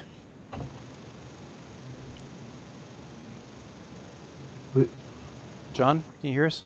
Twitch is under the bridge. In the hole itself. Well. Yeah. John, can you hear us? Yeah, I can hear you. Sorry. Okay. You could help Twitch. Or you could I'm a be bit in a big. boat ready. You could be in a I'm a boat bit ready. big. Or Go ahead Be and in the tell hole, I'm us. thinking. What was Yeah? that? I'm sorry? I'm too big to be in the hole. Yes, yeah, you are. yeah. There's only room for one. Yeah, or physically you too could be large. underneath the bridge, or you could. So I'm at this end of the bridge, South or north? South? south end of the bridge. Got it? Okay. And I am underneath. I'm in the bridge's super straight. It's you said it's a stone bridge. Yes, Okay. with some timber. Um, But yeah, I'm down. I'm off the side of the bridge, so down, kind of clinging onto the wall. okay. So we all have our positions. We know that this is desperate, but you guys don't know why it's desperate yet. And you will find out shortly because it's also why you lost a die. Okay? So the way this game goes is the bad guys don't get rolls. I just tell you what happens. And then you guys do things to try and avoid it. So here's what would happen if John doesn't do anything. His head explodes like a melon as a high velocity round goes through it and smacks the wall on the far side. And said it, you think you might have seen a muzzle flash in one of the windows up above. So what I'm going to say is I'm going to give John a action to try and figure this out before it happens to avoid it.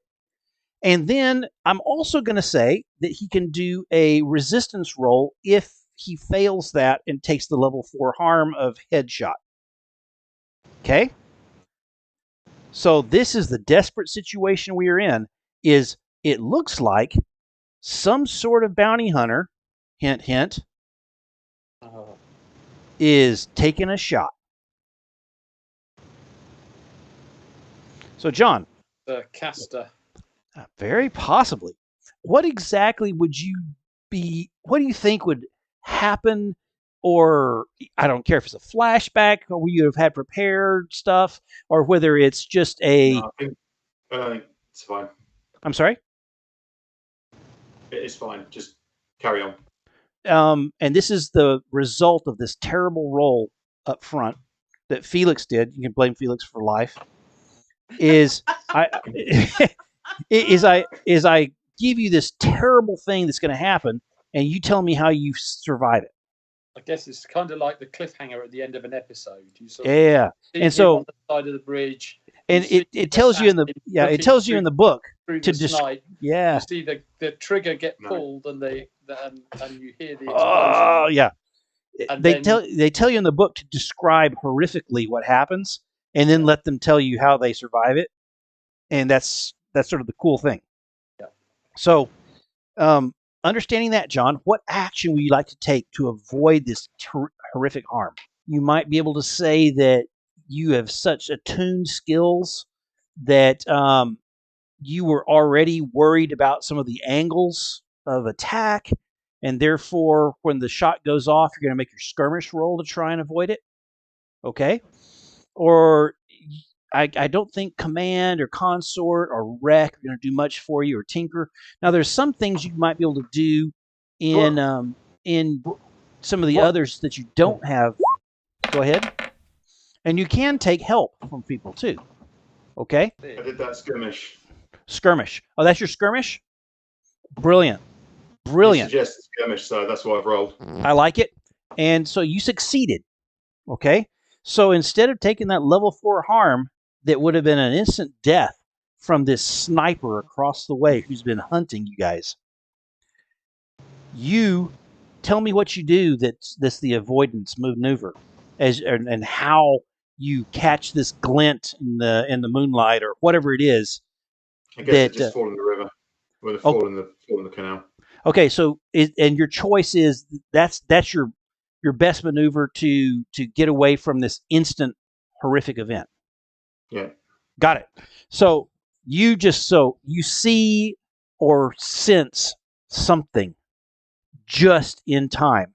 Release yourself, and the bullet smacks into the piling next to you as you drop into the water. And as the inky water splashes over your head, you see all of your teammates that you can see from there, Mara and Sedit. Their eyes are wide as you fall through the air. And as you fall through the air, to make it even more fun for this desperate thing, you crash onto a gondola. You're not hurt. You didn't fall far enough, but there is a surprised individual next to you. So this is the situation we find ourselves in as the cart pulls up to the manhole.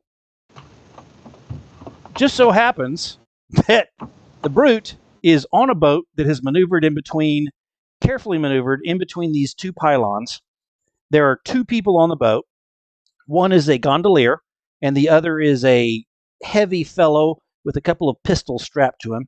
And we know that there is a sniper involved, and this is dangerous, and we don't know where his angles are right now. We know that Sedit is near that location. So what I'm going to do is just sort of work around the horn, and things are happening all at once. So Sedit, what happens when you see this muzzle flash and you see Brute drop? Number one, I don't think you know whether or not he took the slug. No, I wouldn't know. So I'm thinking he did take the slug. Okay. Because he do I see where he's landed? Can I see where he's landed? From your angle, I'm going to say no from your angle, and I'm only going because you got the square edge of that. It's a little bit taller on that side, and from where you're at, you can't quite see the water, but you do not hear a splash. You hear a thunk. Oh, boat. Yep. So you surmise that. Boat. Right. Okay. In that case, I'm going to. I see the muzzle flash, right, and that's coming from this building here. Yeah. You think actually it's from the long one here. It's in one of the upper floor windows. Yep. Perfect. In that case, I'm going to break cover, and I'm going to. What is this? Is this a fence? Yes, it is. How big is it? It's about 4.5 feet high. You could vault over it easily. Yeah. Right. In that case, I'm going to break cover. I'm going to go jump straight across the thing, and the fence, and then I'm going to get. I'm assuming these are trees. Yep. Okay. I'm going to get in under the trees. Can I see what's happening with whatever's under the bridge? Okay. So as you move from the alleyway underneath that bridge between the two buildings and take the turn around the corner, you hear a crack.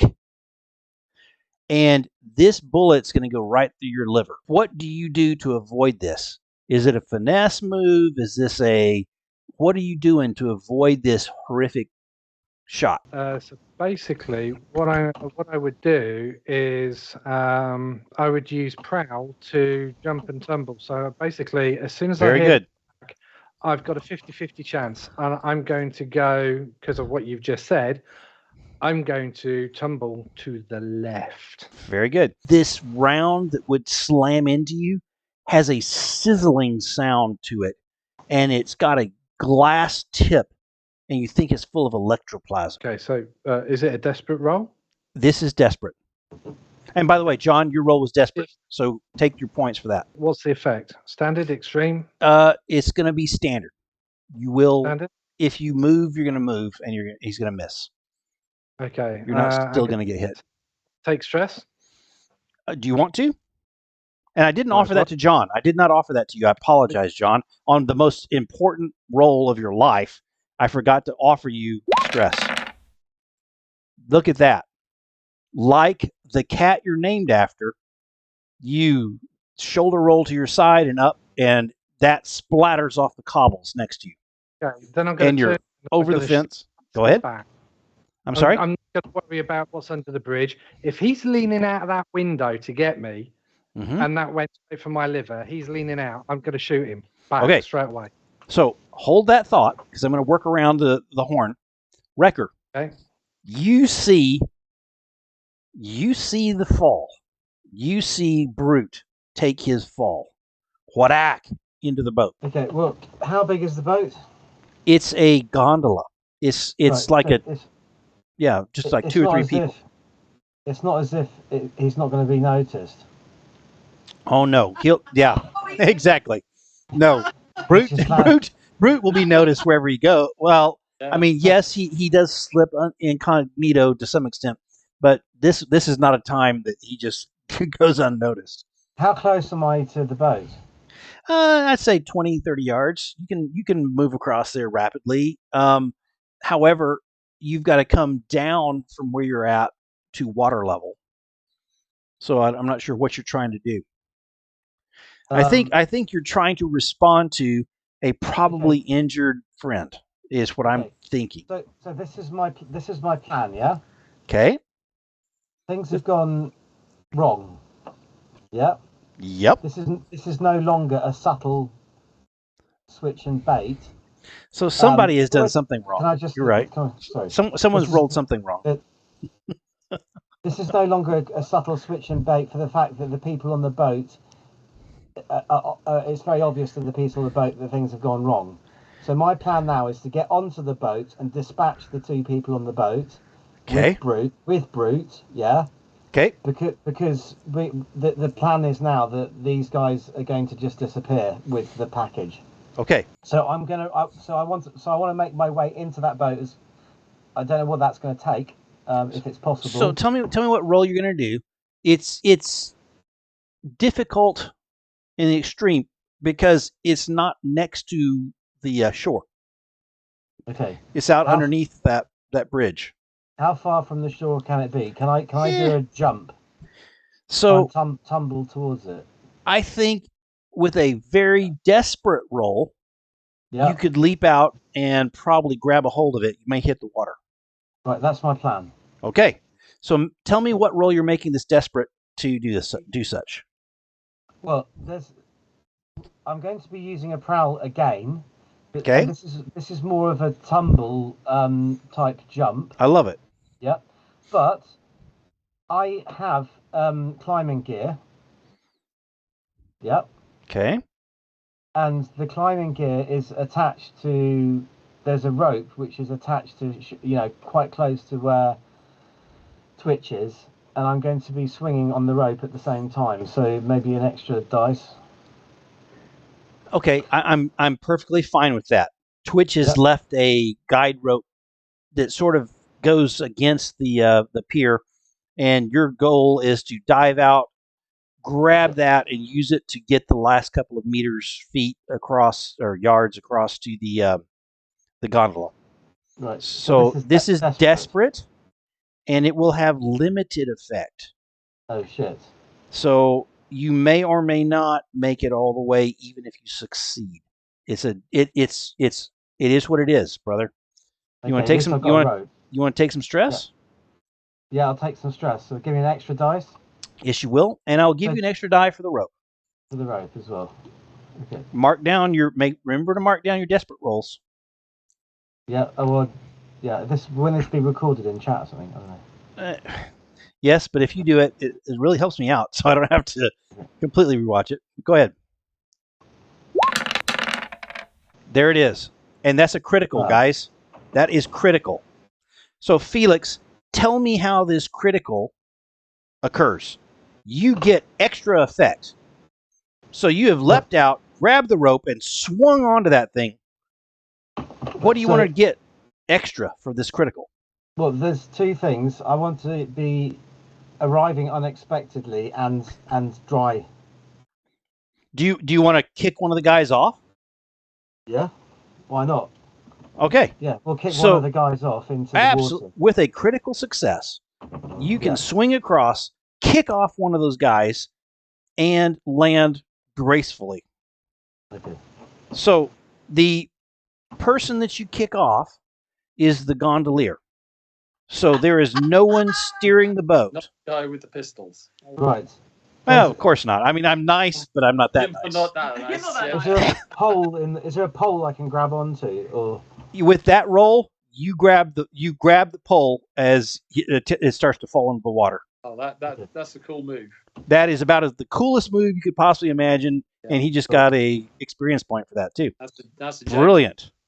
Okay. should I just put that experience point in now, or Mm-hmm. yeah? Yes, you do. So it goes into the attribute for that particular roll. Prowl. Yeah. So Alright. not into prowl itself, but into the the attribute. So the flag's up above. Okay. So with that, we move on to Twitch. Twitch. Okay, so Twitch is in the hole. Okay. How much of this has Twitch heard or observed? So Twitch is looking up. Okay. And you are shattered in the dark. You've got your shadow cloak, everything else, and you can see a circle of light appear above you. Okay?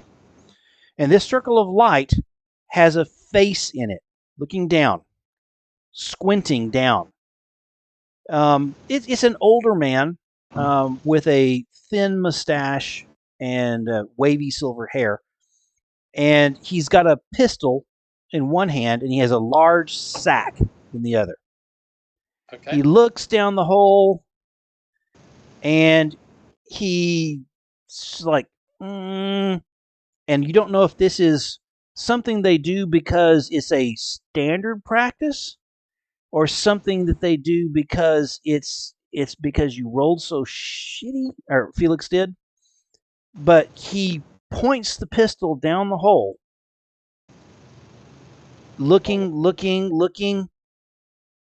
like he may make the shot, and then he just goes, okay, and he drops this big sack. Okay. When the sack hits you, I need to roll.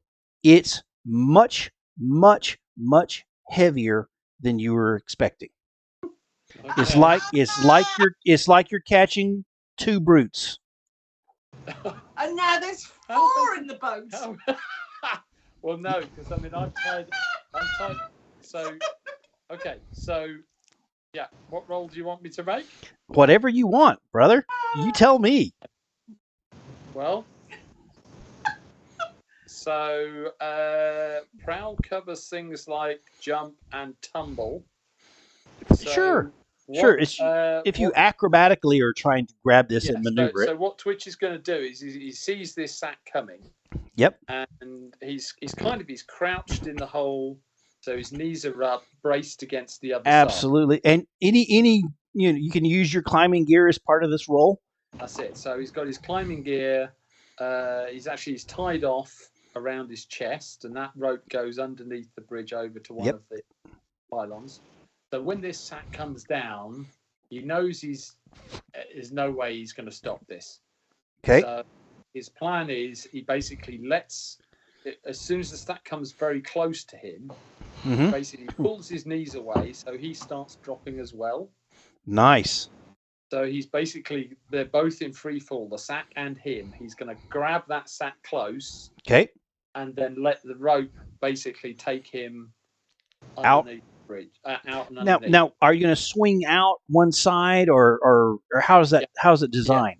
Yeah. So basically, it's designed so that he will he'll basically swing out by the side of one of these pylons. Very good. So I love that roll. Let's see what it does. So I would hate to see you slam into one of those pylons. He's going to take a point of stress. Very good. 2 points of stress for a die. Yeah. Is it worth? Yeah. Is it worth doing anything like a time jump? You could. Quite sure how I can do that, but if you have something in mind, that's always something you can do. I'm just thinking something to kind of steady you, or no. I mean, basically the rope that he is swinging on is kind of that. Okay. Got it. That's his backup plan. Okay. So, position? Your position is desperate. Okay. And your result is going to be Um, I'm going to say it's going to be limited. Something's going to happen out of this. It's not perfect. Pete, let's see what happens.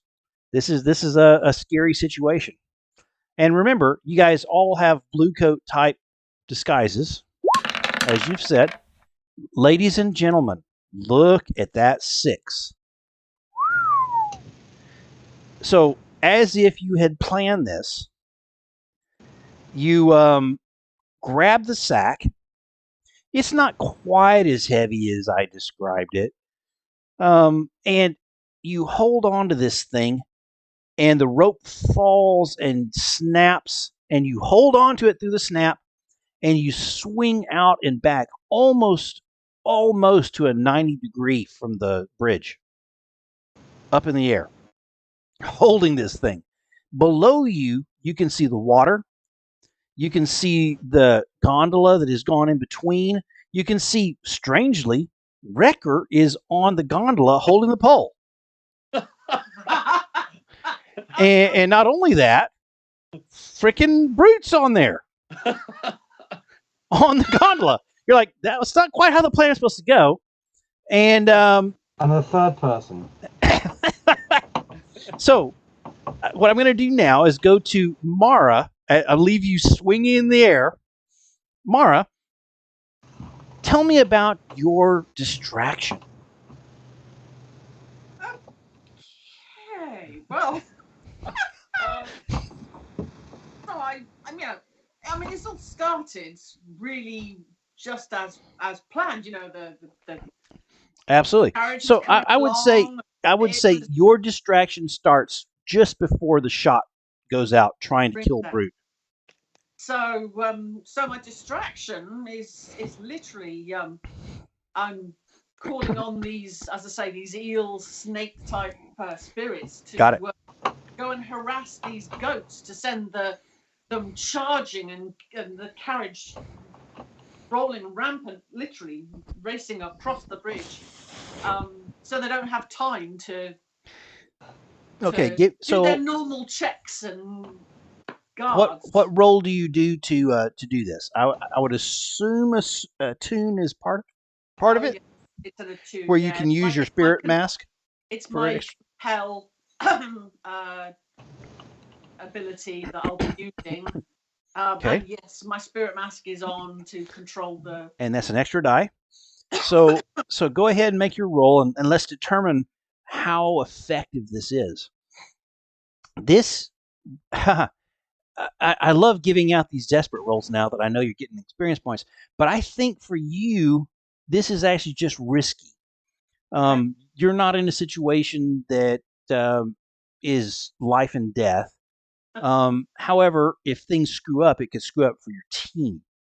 So you're going to make this roll risky, and you're getting an extra dice for your spirit fine spirit mask. Limited. It's gonna no, it's going to be a standard effect. If you do it, you can have the spirits perform what you want them to do. And I've got my bonus dice from the mask. Yes. Yeah. Absolutely. Okay. Let's submit this and get crappy dice. Okay.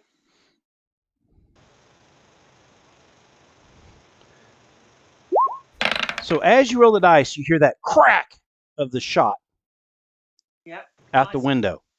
You see that lurking in the water are some of these spirits of the damned that have fallen into these waters and not been pulled by the spirit wardens, and have over time turned into these horrific creatures.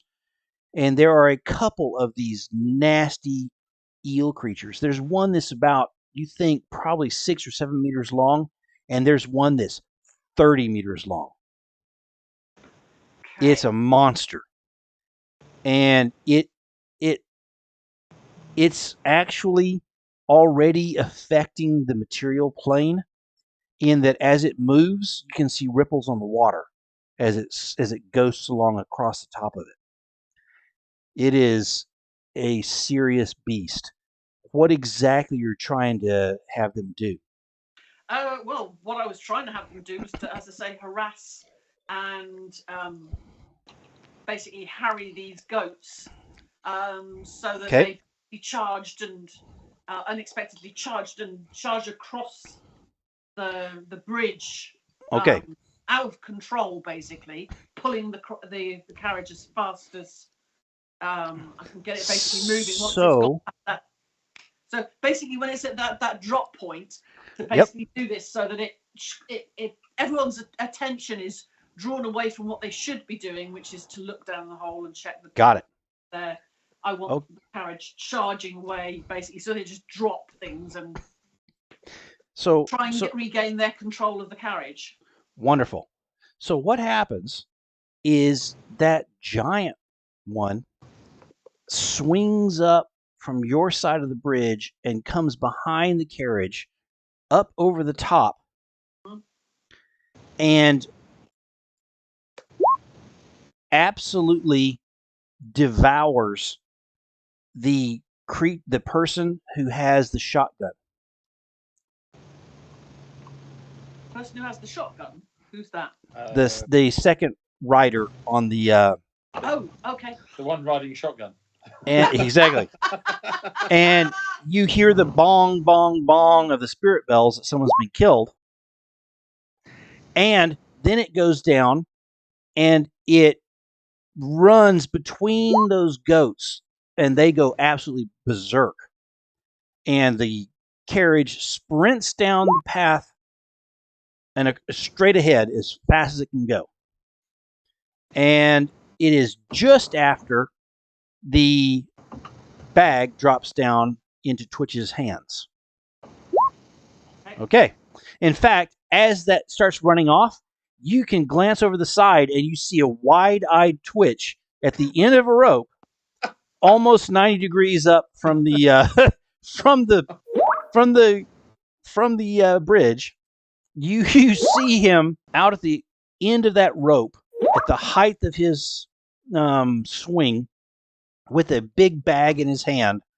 And Twitch is not a giant man.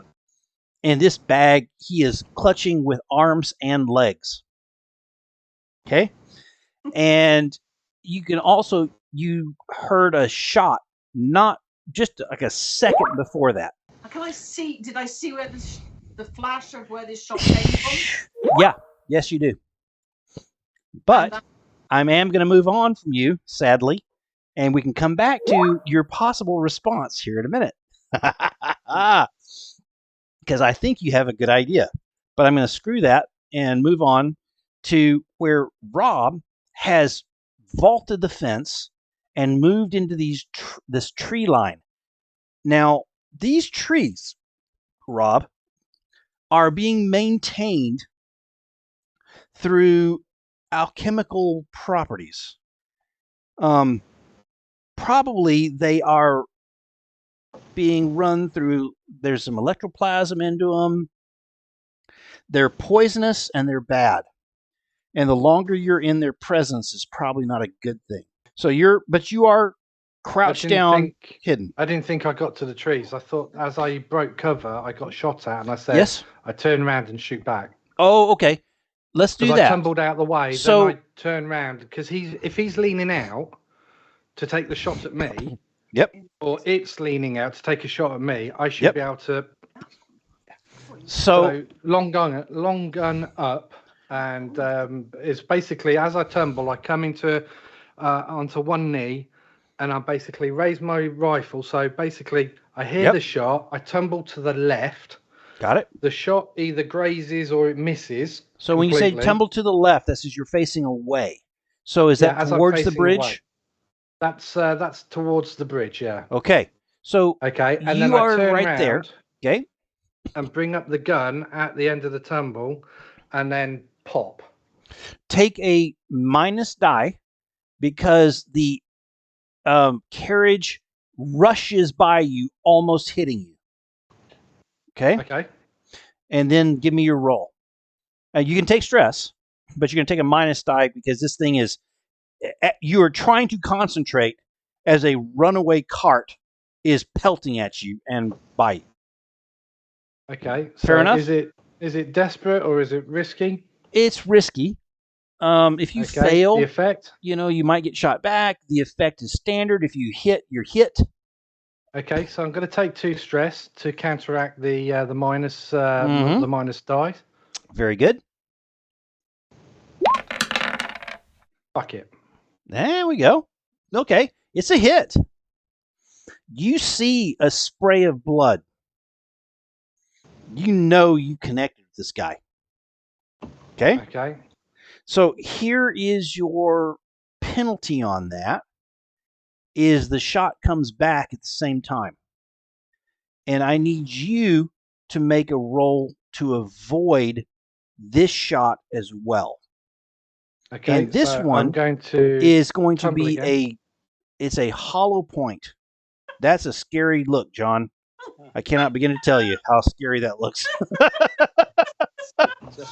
But elbow or Is it I'm risky not going to or- sleep Above tonight. his head. When Or I desperate? saw John's head just poke up at the bottom of that. This is a hollow point round. He's used several different rounds going after this, but if this hits, it's going to make a small hole going in, but the hole going out the far side is going to be a double fist size. It's not going to be pleasant. So Okay. give me your roll to avoid the consequence of Okay. this shot coming in. So I'm imagining it's going to be a desperate. Okay. Yes, it is. And by the way, you went quiet again, but that could be because I Okay. screwed up. Nope, you're good. Yeah. Dang it all. Okay, and I'm going to take another 2 stress to get an extra die. Very good. Is it a standard roll or is it a limited effect or No, it's standard. If you standard? make this, you will completely avoid the effect. Okay, 5. So the shot 3. comes in. Hmm. It misses you. Okay? Woohoo! That's phenomenal because, it's a success. However, there is a consequence. And the consequence is you're going to be trampled by the ghosts. Unless you make another roll. God bless this game. It's a brutal game for everyone involved. Okay. So Is this a risky or desperate? it's desperate. Desperate. Hey, I've got getting no next more to me. stress. Yes, that's a sick thing. Standard, limited, great, Oh, extreme. I think honestly this is limited. So what's happened is you had to shoulder roll away just in time when that dum round smacked. There we go. Okay, you succeed. However, That's another consequence. However, Okay. the consequence is you take a level 2 harm, broken left arm. Oh. Where do I record that? So it's on your character sheet. Yep. And so this level 2 Level- harm, it means that all your other rolls during this particular score are going to be at -1. And the bad thing about this is, with that broken left arm, it's going to be difficult to maneuver that long rifle.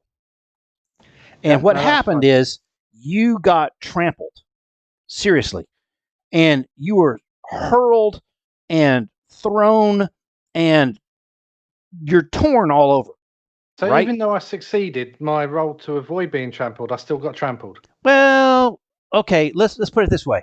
So you didn't get completely trampled. You get enough. I didn't get trampled to death. I just got No. trampled enough on my You left arm. succeed. You're not trampled. The downside is you do take some damage, and so you know what? You've convinced me. I because you did succeed. So I'm not going to give you a level 2. I'm going to give level 1 harm. Okay. Oh, level 1. So the level 1 harm is not going to be a broken. It's going to be a bruised. Okay. And you are not going to take a die penalty. Okay. So that's after fine. After that narrow escape, yeah, I'm feeling the rifle basically drops back onto its strap. Okay, under the coat, and with my right hand, I pull a pistol. Very good. Felix, Okay. record. Yep. You suddenly find yourself with both hands holding a gondola pole. and you are controlling this boat. You see out of the corner of your eye Twitch tumble out of the hole and swing wildly out. Okay. I'm sorry, Pete. Sorry, Um, I can just had a thought. Can Sedit use stress to reduce the consequence? He can. He can. You can I had some. resist. You can resist. You want to do that? I'm max stress. Oh, I you're can't max take stress. any more. Yeah, I can't take any more So stress. if you Fair want to do it, you're going to wind up in a situation where you clear your stress and you take a trauma. What's a trauma? You have the list of them there. Now, what I would say is probably best that you take the wound, because when you have enough trauma, that's what kills your character, right? You no longer play. So I'm on the boat, and you're asking me, but if John is able to speak, does he not need a turn? He does, but you're first. But has John made a move that I've missed? Because I've already. No, he crashed into the boat, and he's Yeah. probably reacting. I'm just sort of moving across the screen now. Right. Okay. John So should probably go. I apologize, John. So, but you have a pole in both hands, and the boat is starting to turn. Go ahead. So I can see Twitch is swinging around. I'm going to try and maneuver myself below him. Okay. Make a roll to maneuver to stay below where he's going to end up. Right. So I'm probably going to use. You can keep using prowl, but I'm going to try something different. I'm going to use finesse. Okay. Yeah. So you deftly maneuver this pole to try and keep your gondola roughly below where you think he's going to end up. I've only got one dot in finesse. Fair enough.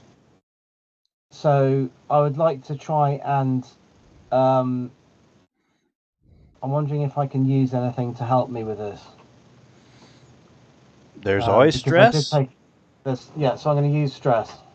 So 2 stress gives you an extra die. Okay, we'll see what happens.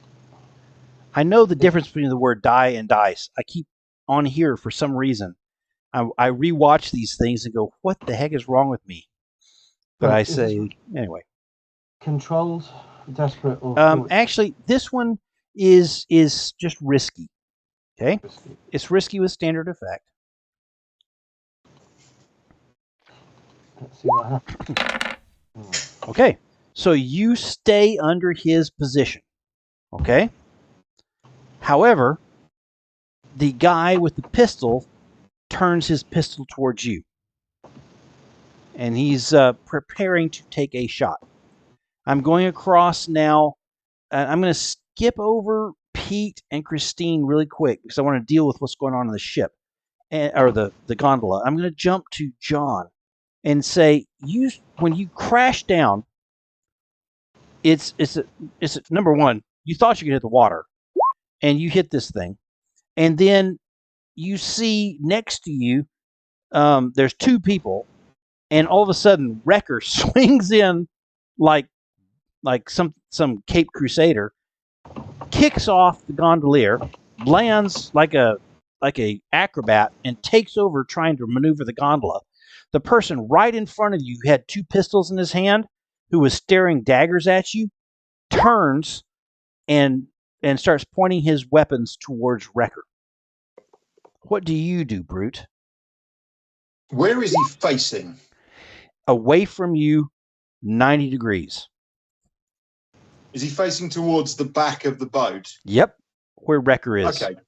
All I'm going to do is I'm going to punch him unbelievably hard in the side of the head and knock him in the water. Brilliant. Let's it's really do it. The simplest of things. It's literally just a meaty fist is going to come round. I love it. Smack him in the side of the head and knock him over the side. And I'm going to do it with such extreme force. Yeah. Yes. That I'm actually going to. I'm basically just going to lift him off his feet and smash him over the side of the. Love it. Thing. Love it. Is this skirmish? Okay. It is a skirmish roll, but I'm also going to use my not to be trifled with because I'm really not to be trifled with. He's cheesing me off. He's trying to shoot one of my. He's about to shoot one of my Absolutely. buddies. Well No. done. What does not to be trifled do? He's got a special Not to be skill. trifled with. Have a look on your character sheet. Oh no, he doesn't have that. That's for you only. Okay.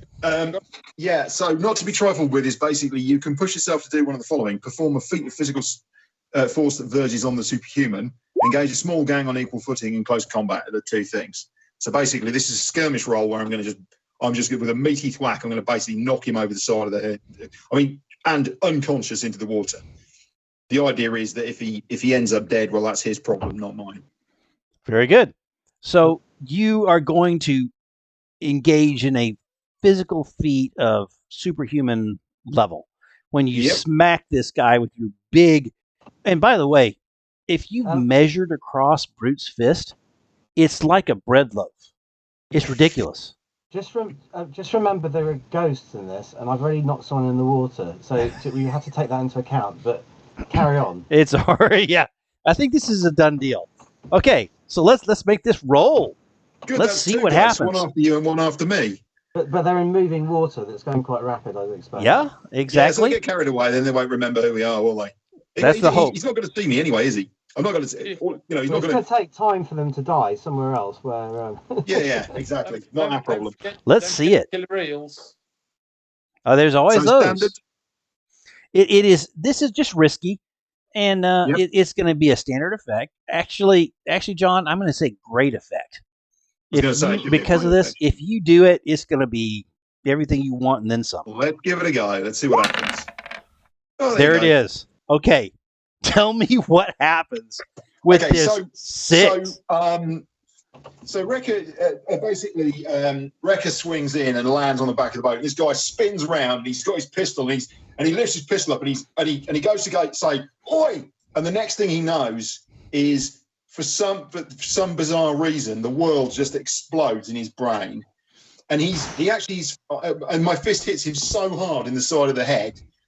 First of all, it actually gives him an instant cauliflower ear. So it's instantly like he's played 40 or 50 games of rugby, because his ear just goes thump, and it will be permanently like that if he survives this.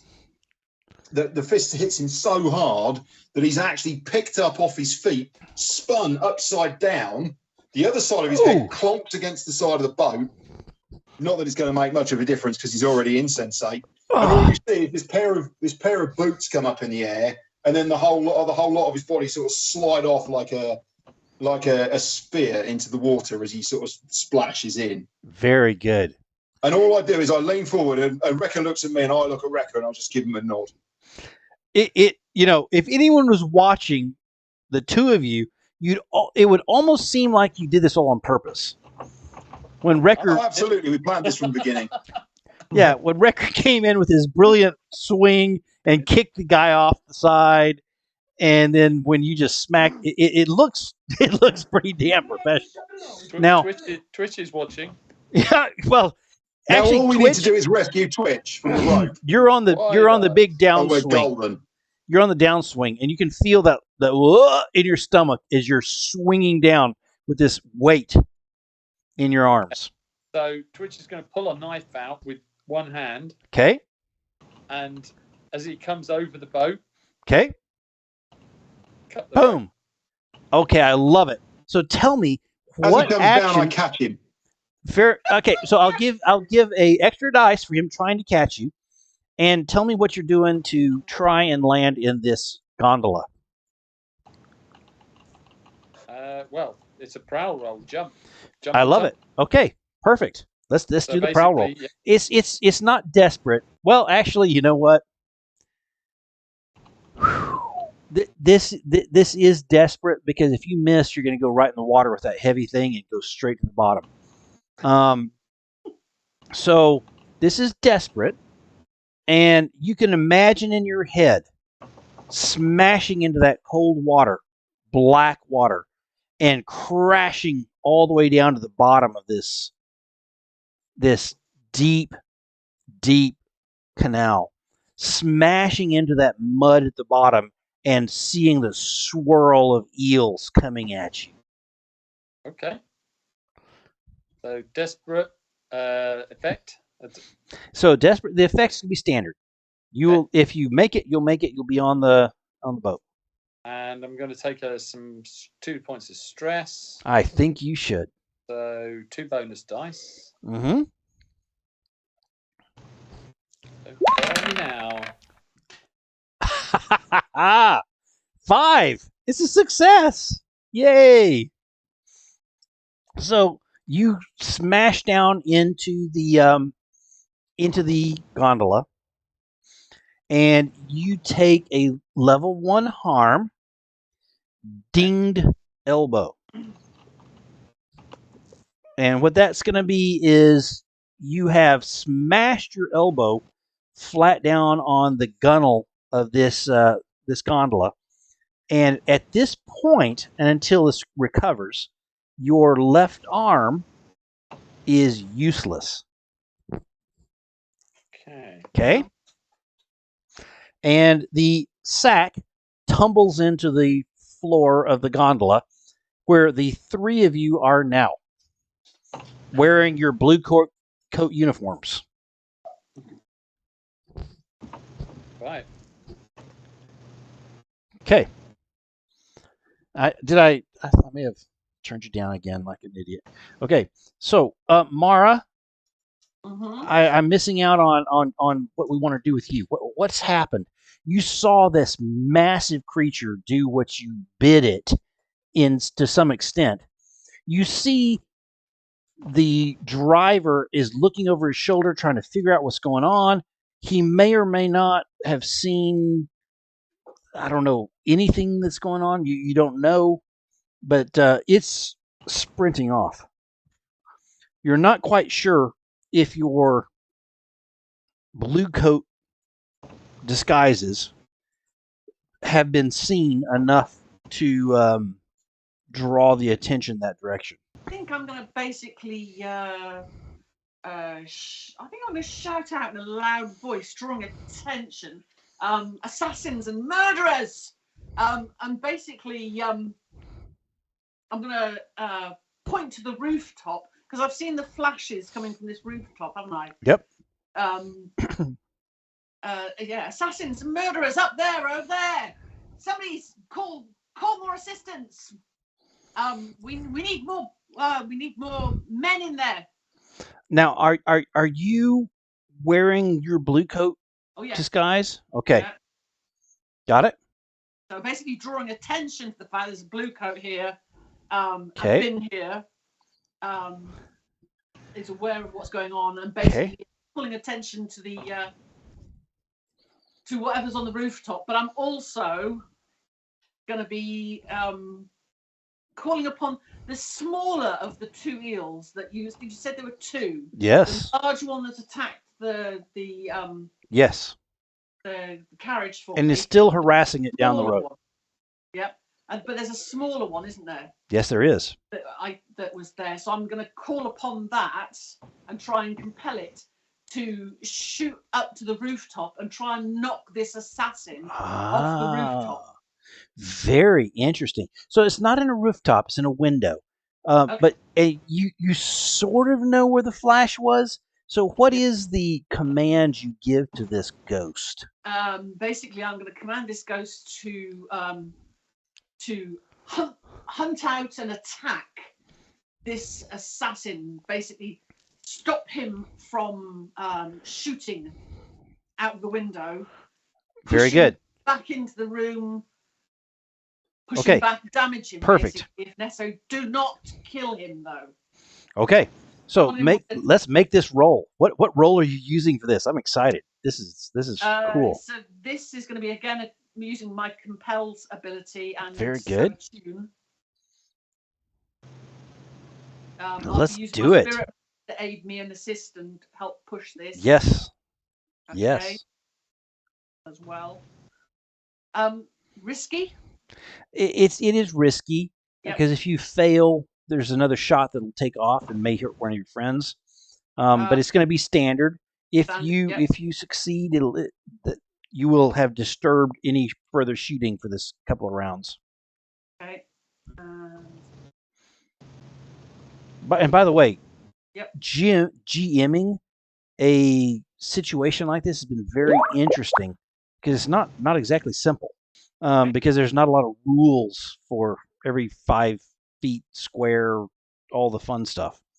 But it is interesting to watch how it plays out. Okay, so what's your role gonna? I've heard your role. What's gonna happen? As I say, so I'm commanding this eel to basically hurtle itself up towards this window, Brilliant. crash through the window, and hurl itself into. Oh, you went quiet. I did it.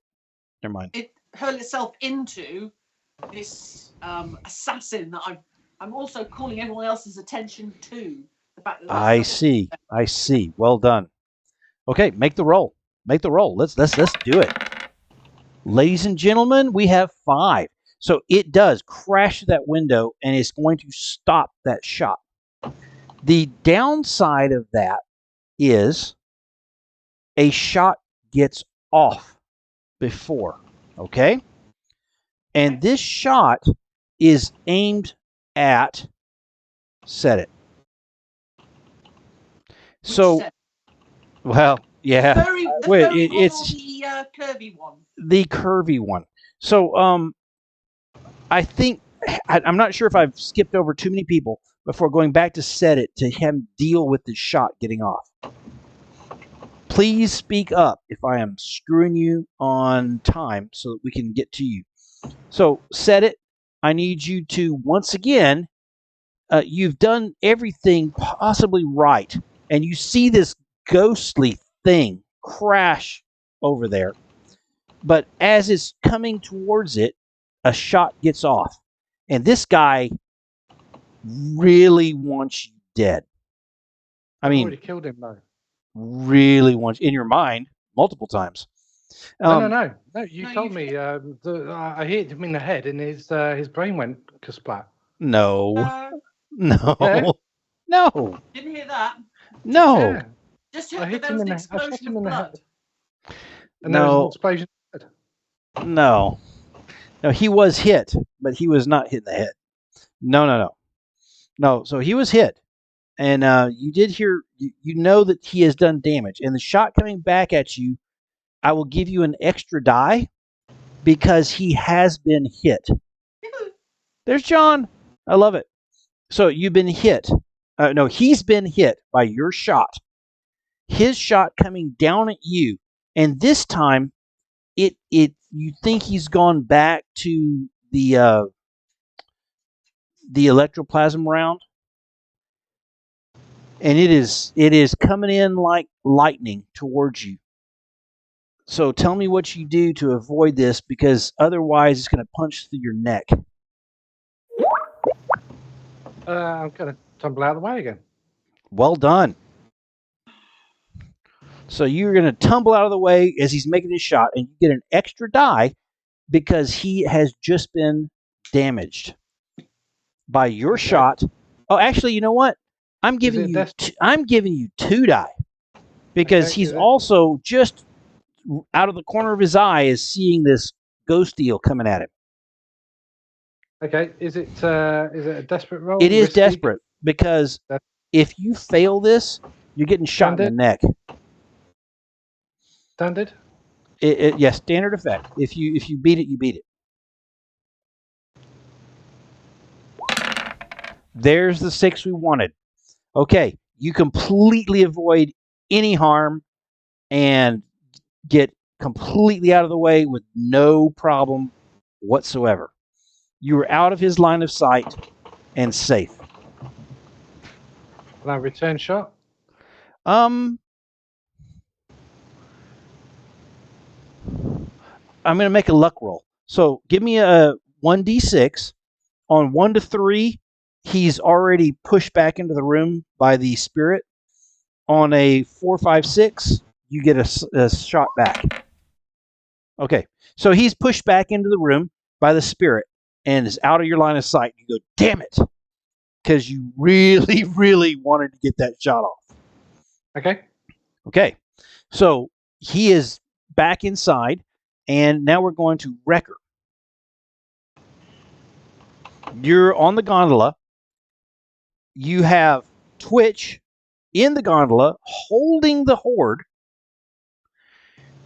You have the Brute, who has just punched a guy nearly to death. The three of you on the gondola.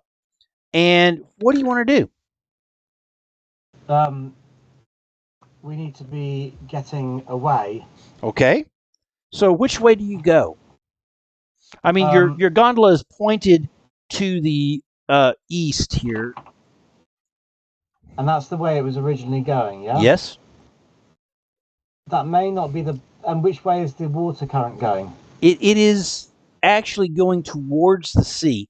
So it's going up this way, and it's going up this way, and across here it's just sort of a swirl in between. Okay. So I don't think we should carry on going the same way that the boat was originally going, because they may have other people they were going to meet. Okay, so you turn the boat around. Okay, go ahead, Brute. Sorry, I was just going to say, isn't our boat over here? No, Yes. your boat is over there. Yes, it is. Yeah. This boat is here. It is, but... No. Our boat is over there. So yes, it is. It just yes, seems it is. to me that is the shortest possible route to funneling out the place. Looking out across this way, are there any other boats or anything, any people around there? So it's looking fairly dead. It's just after the fragments of the sun have set, as we spoke about. And so there are a decent amount of people out. Now, I will say that over here, you're not seeing everyone staring yet. However, on this road, people are freaking out for the goat. Over here, people are like, what's happening? Oh my gosh. People over here trying to figure out what's happening. I mean, there's ghosts that have come and appeared because they've been called. There's shots that are coming out. Right. Okay. So okay. I'm going to. Okay. In that case, I'll presume that there's not going to be anyone waiting here for the boat. No. So we'll just carry on going that way towards the boat. Perfect. And we're going to be chatting between ourselves, quick exchanges of conversation. Shall we chuck this the loot up onto our boat? What are we going to do? But either way, whilst we're deciding that, I'm going to head off towards our boat. Okay. So at least adjacent to it, not directly towards. Perfect. So you're going for a subtle maneuver to move the loot over to your boat and to. I'm just suggesting it to my comrades because I haven't got the loot and. Okay. Well, on the other hand, what we want to do is frame the bluecoats. Now we're dressed as bluecoats. We're in a boat. Yeah. We have the loot. If we're visibly seen by, someone getting off with a big sack, that suits our plan. Okay. So I don't think we should go directly to our boat. But maybe if we got off over here. Okay. Yeah, and then. One of these little piers. Lose ourselves round here or so. Take our coats off. And then head back to the boat. Yeah. Are there any other things in the boat that we could transfer this loot into? No. So we are at roughly the end of this with the problem set that it's got. To do a little bit of extra, possibly. However, I sort of want a final roll for Brute, Wrecker, and Twitch to escape and implicate the bluecoats and get safely back to the boat. Okay? I say sway. Sway. Have you got sway? Are you in sway? Anyone okay? So with sway, what are you doing? Are you talking to locals as you're running by? Are you? No, I mean what we'll do is we'll go past. If we get off here, maybe go past some locals with just bantering between us. Like that was a good score. Ah, well done. That Scovlander is too stupid to realise. Very good. And I like it. And if they get close to us, if I see them coming, I'll put a big meaty hand up and go, Blue coat business. Blue coat business. That's it. Well done. I love it. And there's an extra die right there. So Move on. very good. So make your roll. Get an extra dice from help. And let's see how you Can we take some? Let's take some stress on this one. who wants? Well, the person rolling it's going to take the stress. So who wants to do the roll? Well, I'm the one with 1 point in it, I think, aren't I? 1 Yeah, point in neat. what? 2 It's 12. stress for a die. Sway. Go on, Twitch. Take the stress. Take the 2 stress. We're doing this as a group, aren't we? Well, I've got nothing in that, Pete. So then, No. You Yeah, could I've got do, 1 in sway, but that doesn't make any difference. you could do it as a group roll, but I think Pete will wind up with more stress. Sorry, did you feel it? I mean, if I take 2 stress, I'm maxed out on stress. Okay. Welcome to the club, brother. Okay, so max out your stress. It's what it's for. Can I assist him with 2 stress? Okay. All No, right. no. He's already been assessed. He's already been assisted by the brute. Only one Okay, one so assistance. position. Your position is risky, and this is a standard effect. Okay. What about adding anything like Wonderful!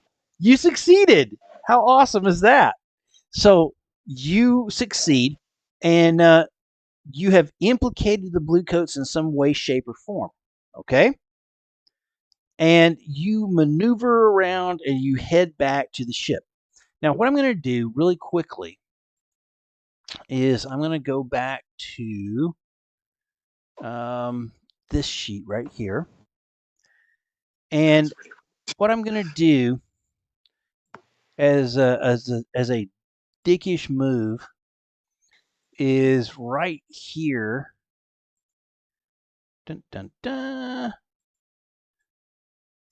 I'm going to add that the bluecoat's clocking of brute is gone up. Okay, do you see that clock? So that's not a great thing because that leads to arrest.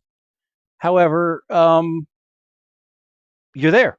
You succeeded. You're on the boat. You got the loot, and you have implicated the bluecoats into this. Now, I want to know how Mara and Set It get away.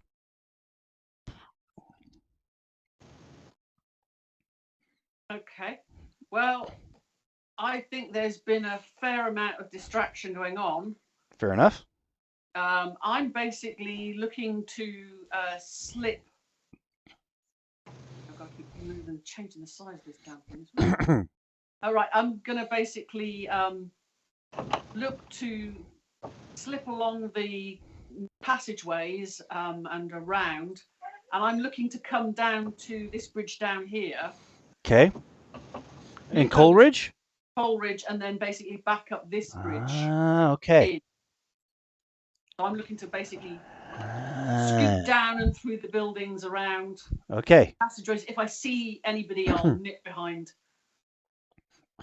into sort of alleyways or behind. Ditch the disguise. Yeah. Got it. Yes, ditching the Wonderful. disguise. You ditch the disguise. You're moving You across. send them the other way. So I'm going to make one final roll for you, which could, of course, turn into an entire event. I'm trying to end this because it's 10:24. I apologize, everybody. Once again, we've gone long on this. As you round that, you see forming from the shadows Agaz the Pitiless. Oh God. Okay. So tell me. Sorry. What was that name again? Agaz the Pitiless. Sorry, didn't catch that. Say it again. Pitiless. Piddler? Oh, Yeah. So, with that understanding, what do you do to get away from him and back to the rest in one swooping movement? Sway. No, that's where did that just come from? Okay. Where did what come from? Sorry? Not Hagar the Pitiless. Stupid brute. Agaz. Agoz. The Pitiless. Piddle. Do you love that? Yeah. The pitiless. The pitiless. Yeah. Make fun of the accent. But anyway, the creature is there. And as un-PC as you guys are, making fun of immigrants,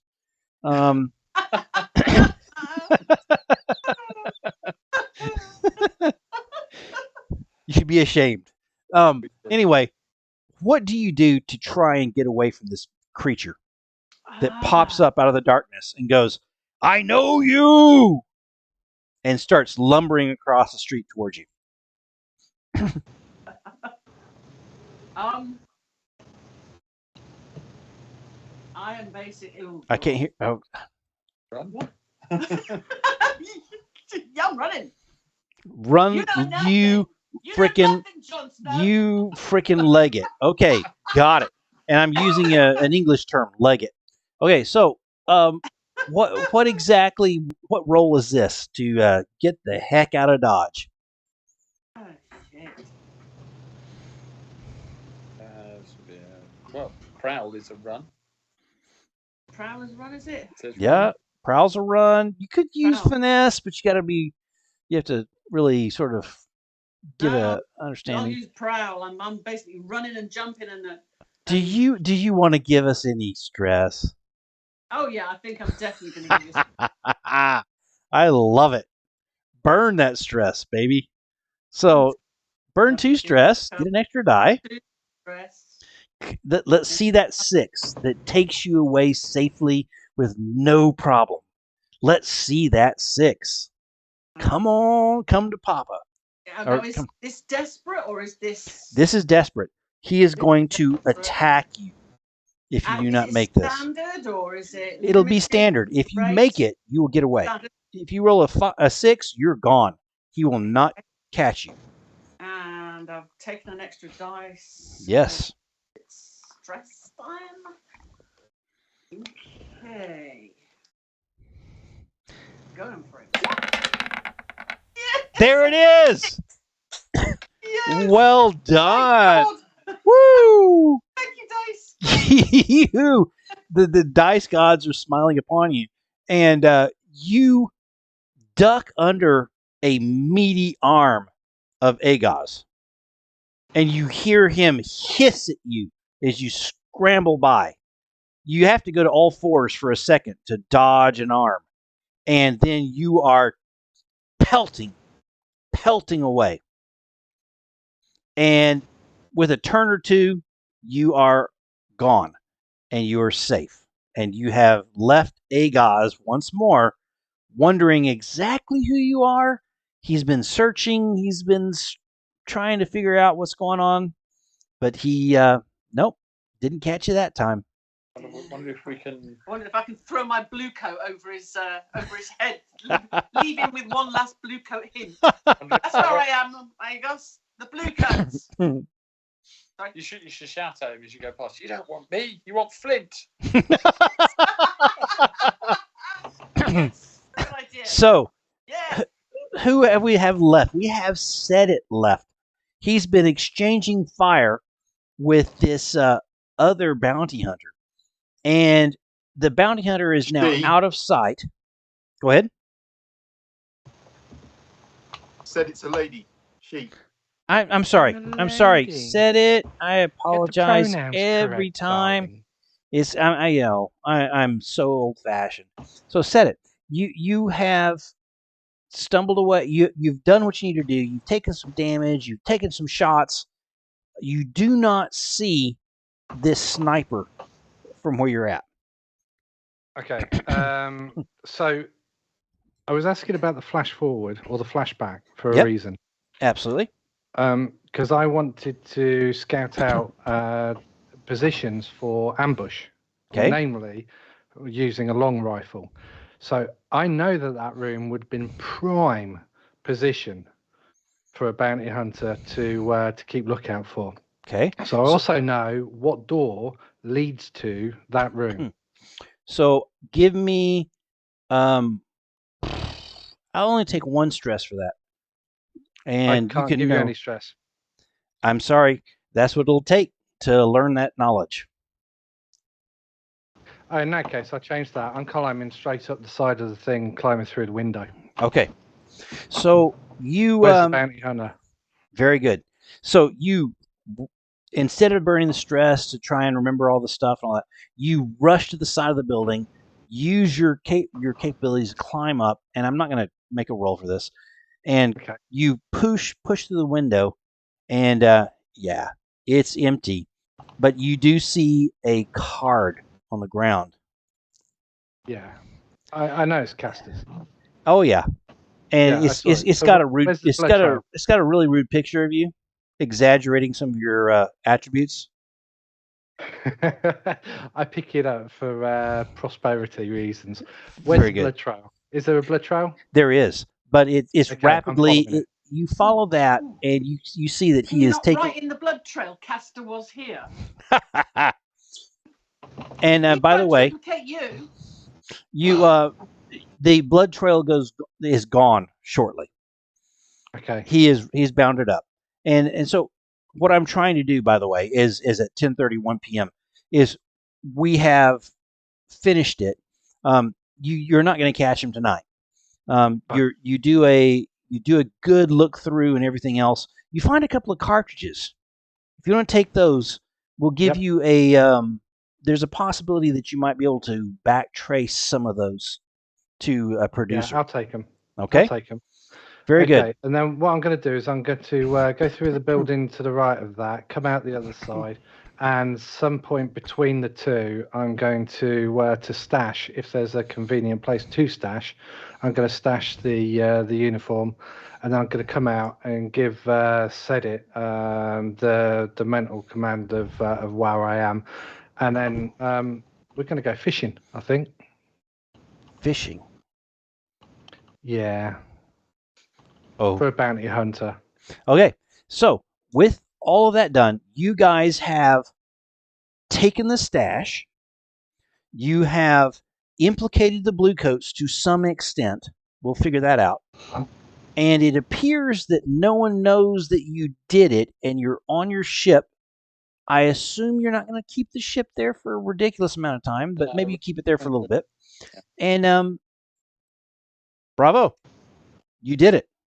So we will during downtime next time discuss exactly what you got in that stash bag that was so heavy, and we'll sort of try and talk through some of the ramifications of this war you're trying to start between the bluecoats who own who are your technical overlords there in Brightstone. This particular captain, who is such a dangerous thing and is doing bad things and chasing down the brute's sister and all of those problem sets, has beaten up Ruby. You guys would love to see him go down. And if it's against this guy who your sister owes money to and everything else, this Ulf Ironborn, what a great thing that would be. So we'll deal with that in downtime next time. And thank you guys so much. So what I'm going to do is I'm going to take it really quick to the post game, and then I'm going to shut off the stream. If anyone wants to stay on and has anything they want to say, great. If not, we'll see you next Wednesday. Thanks, guys. Awesome. John's on the close-up. Yeah, this video is weird.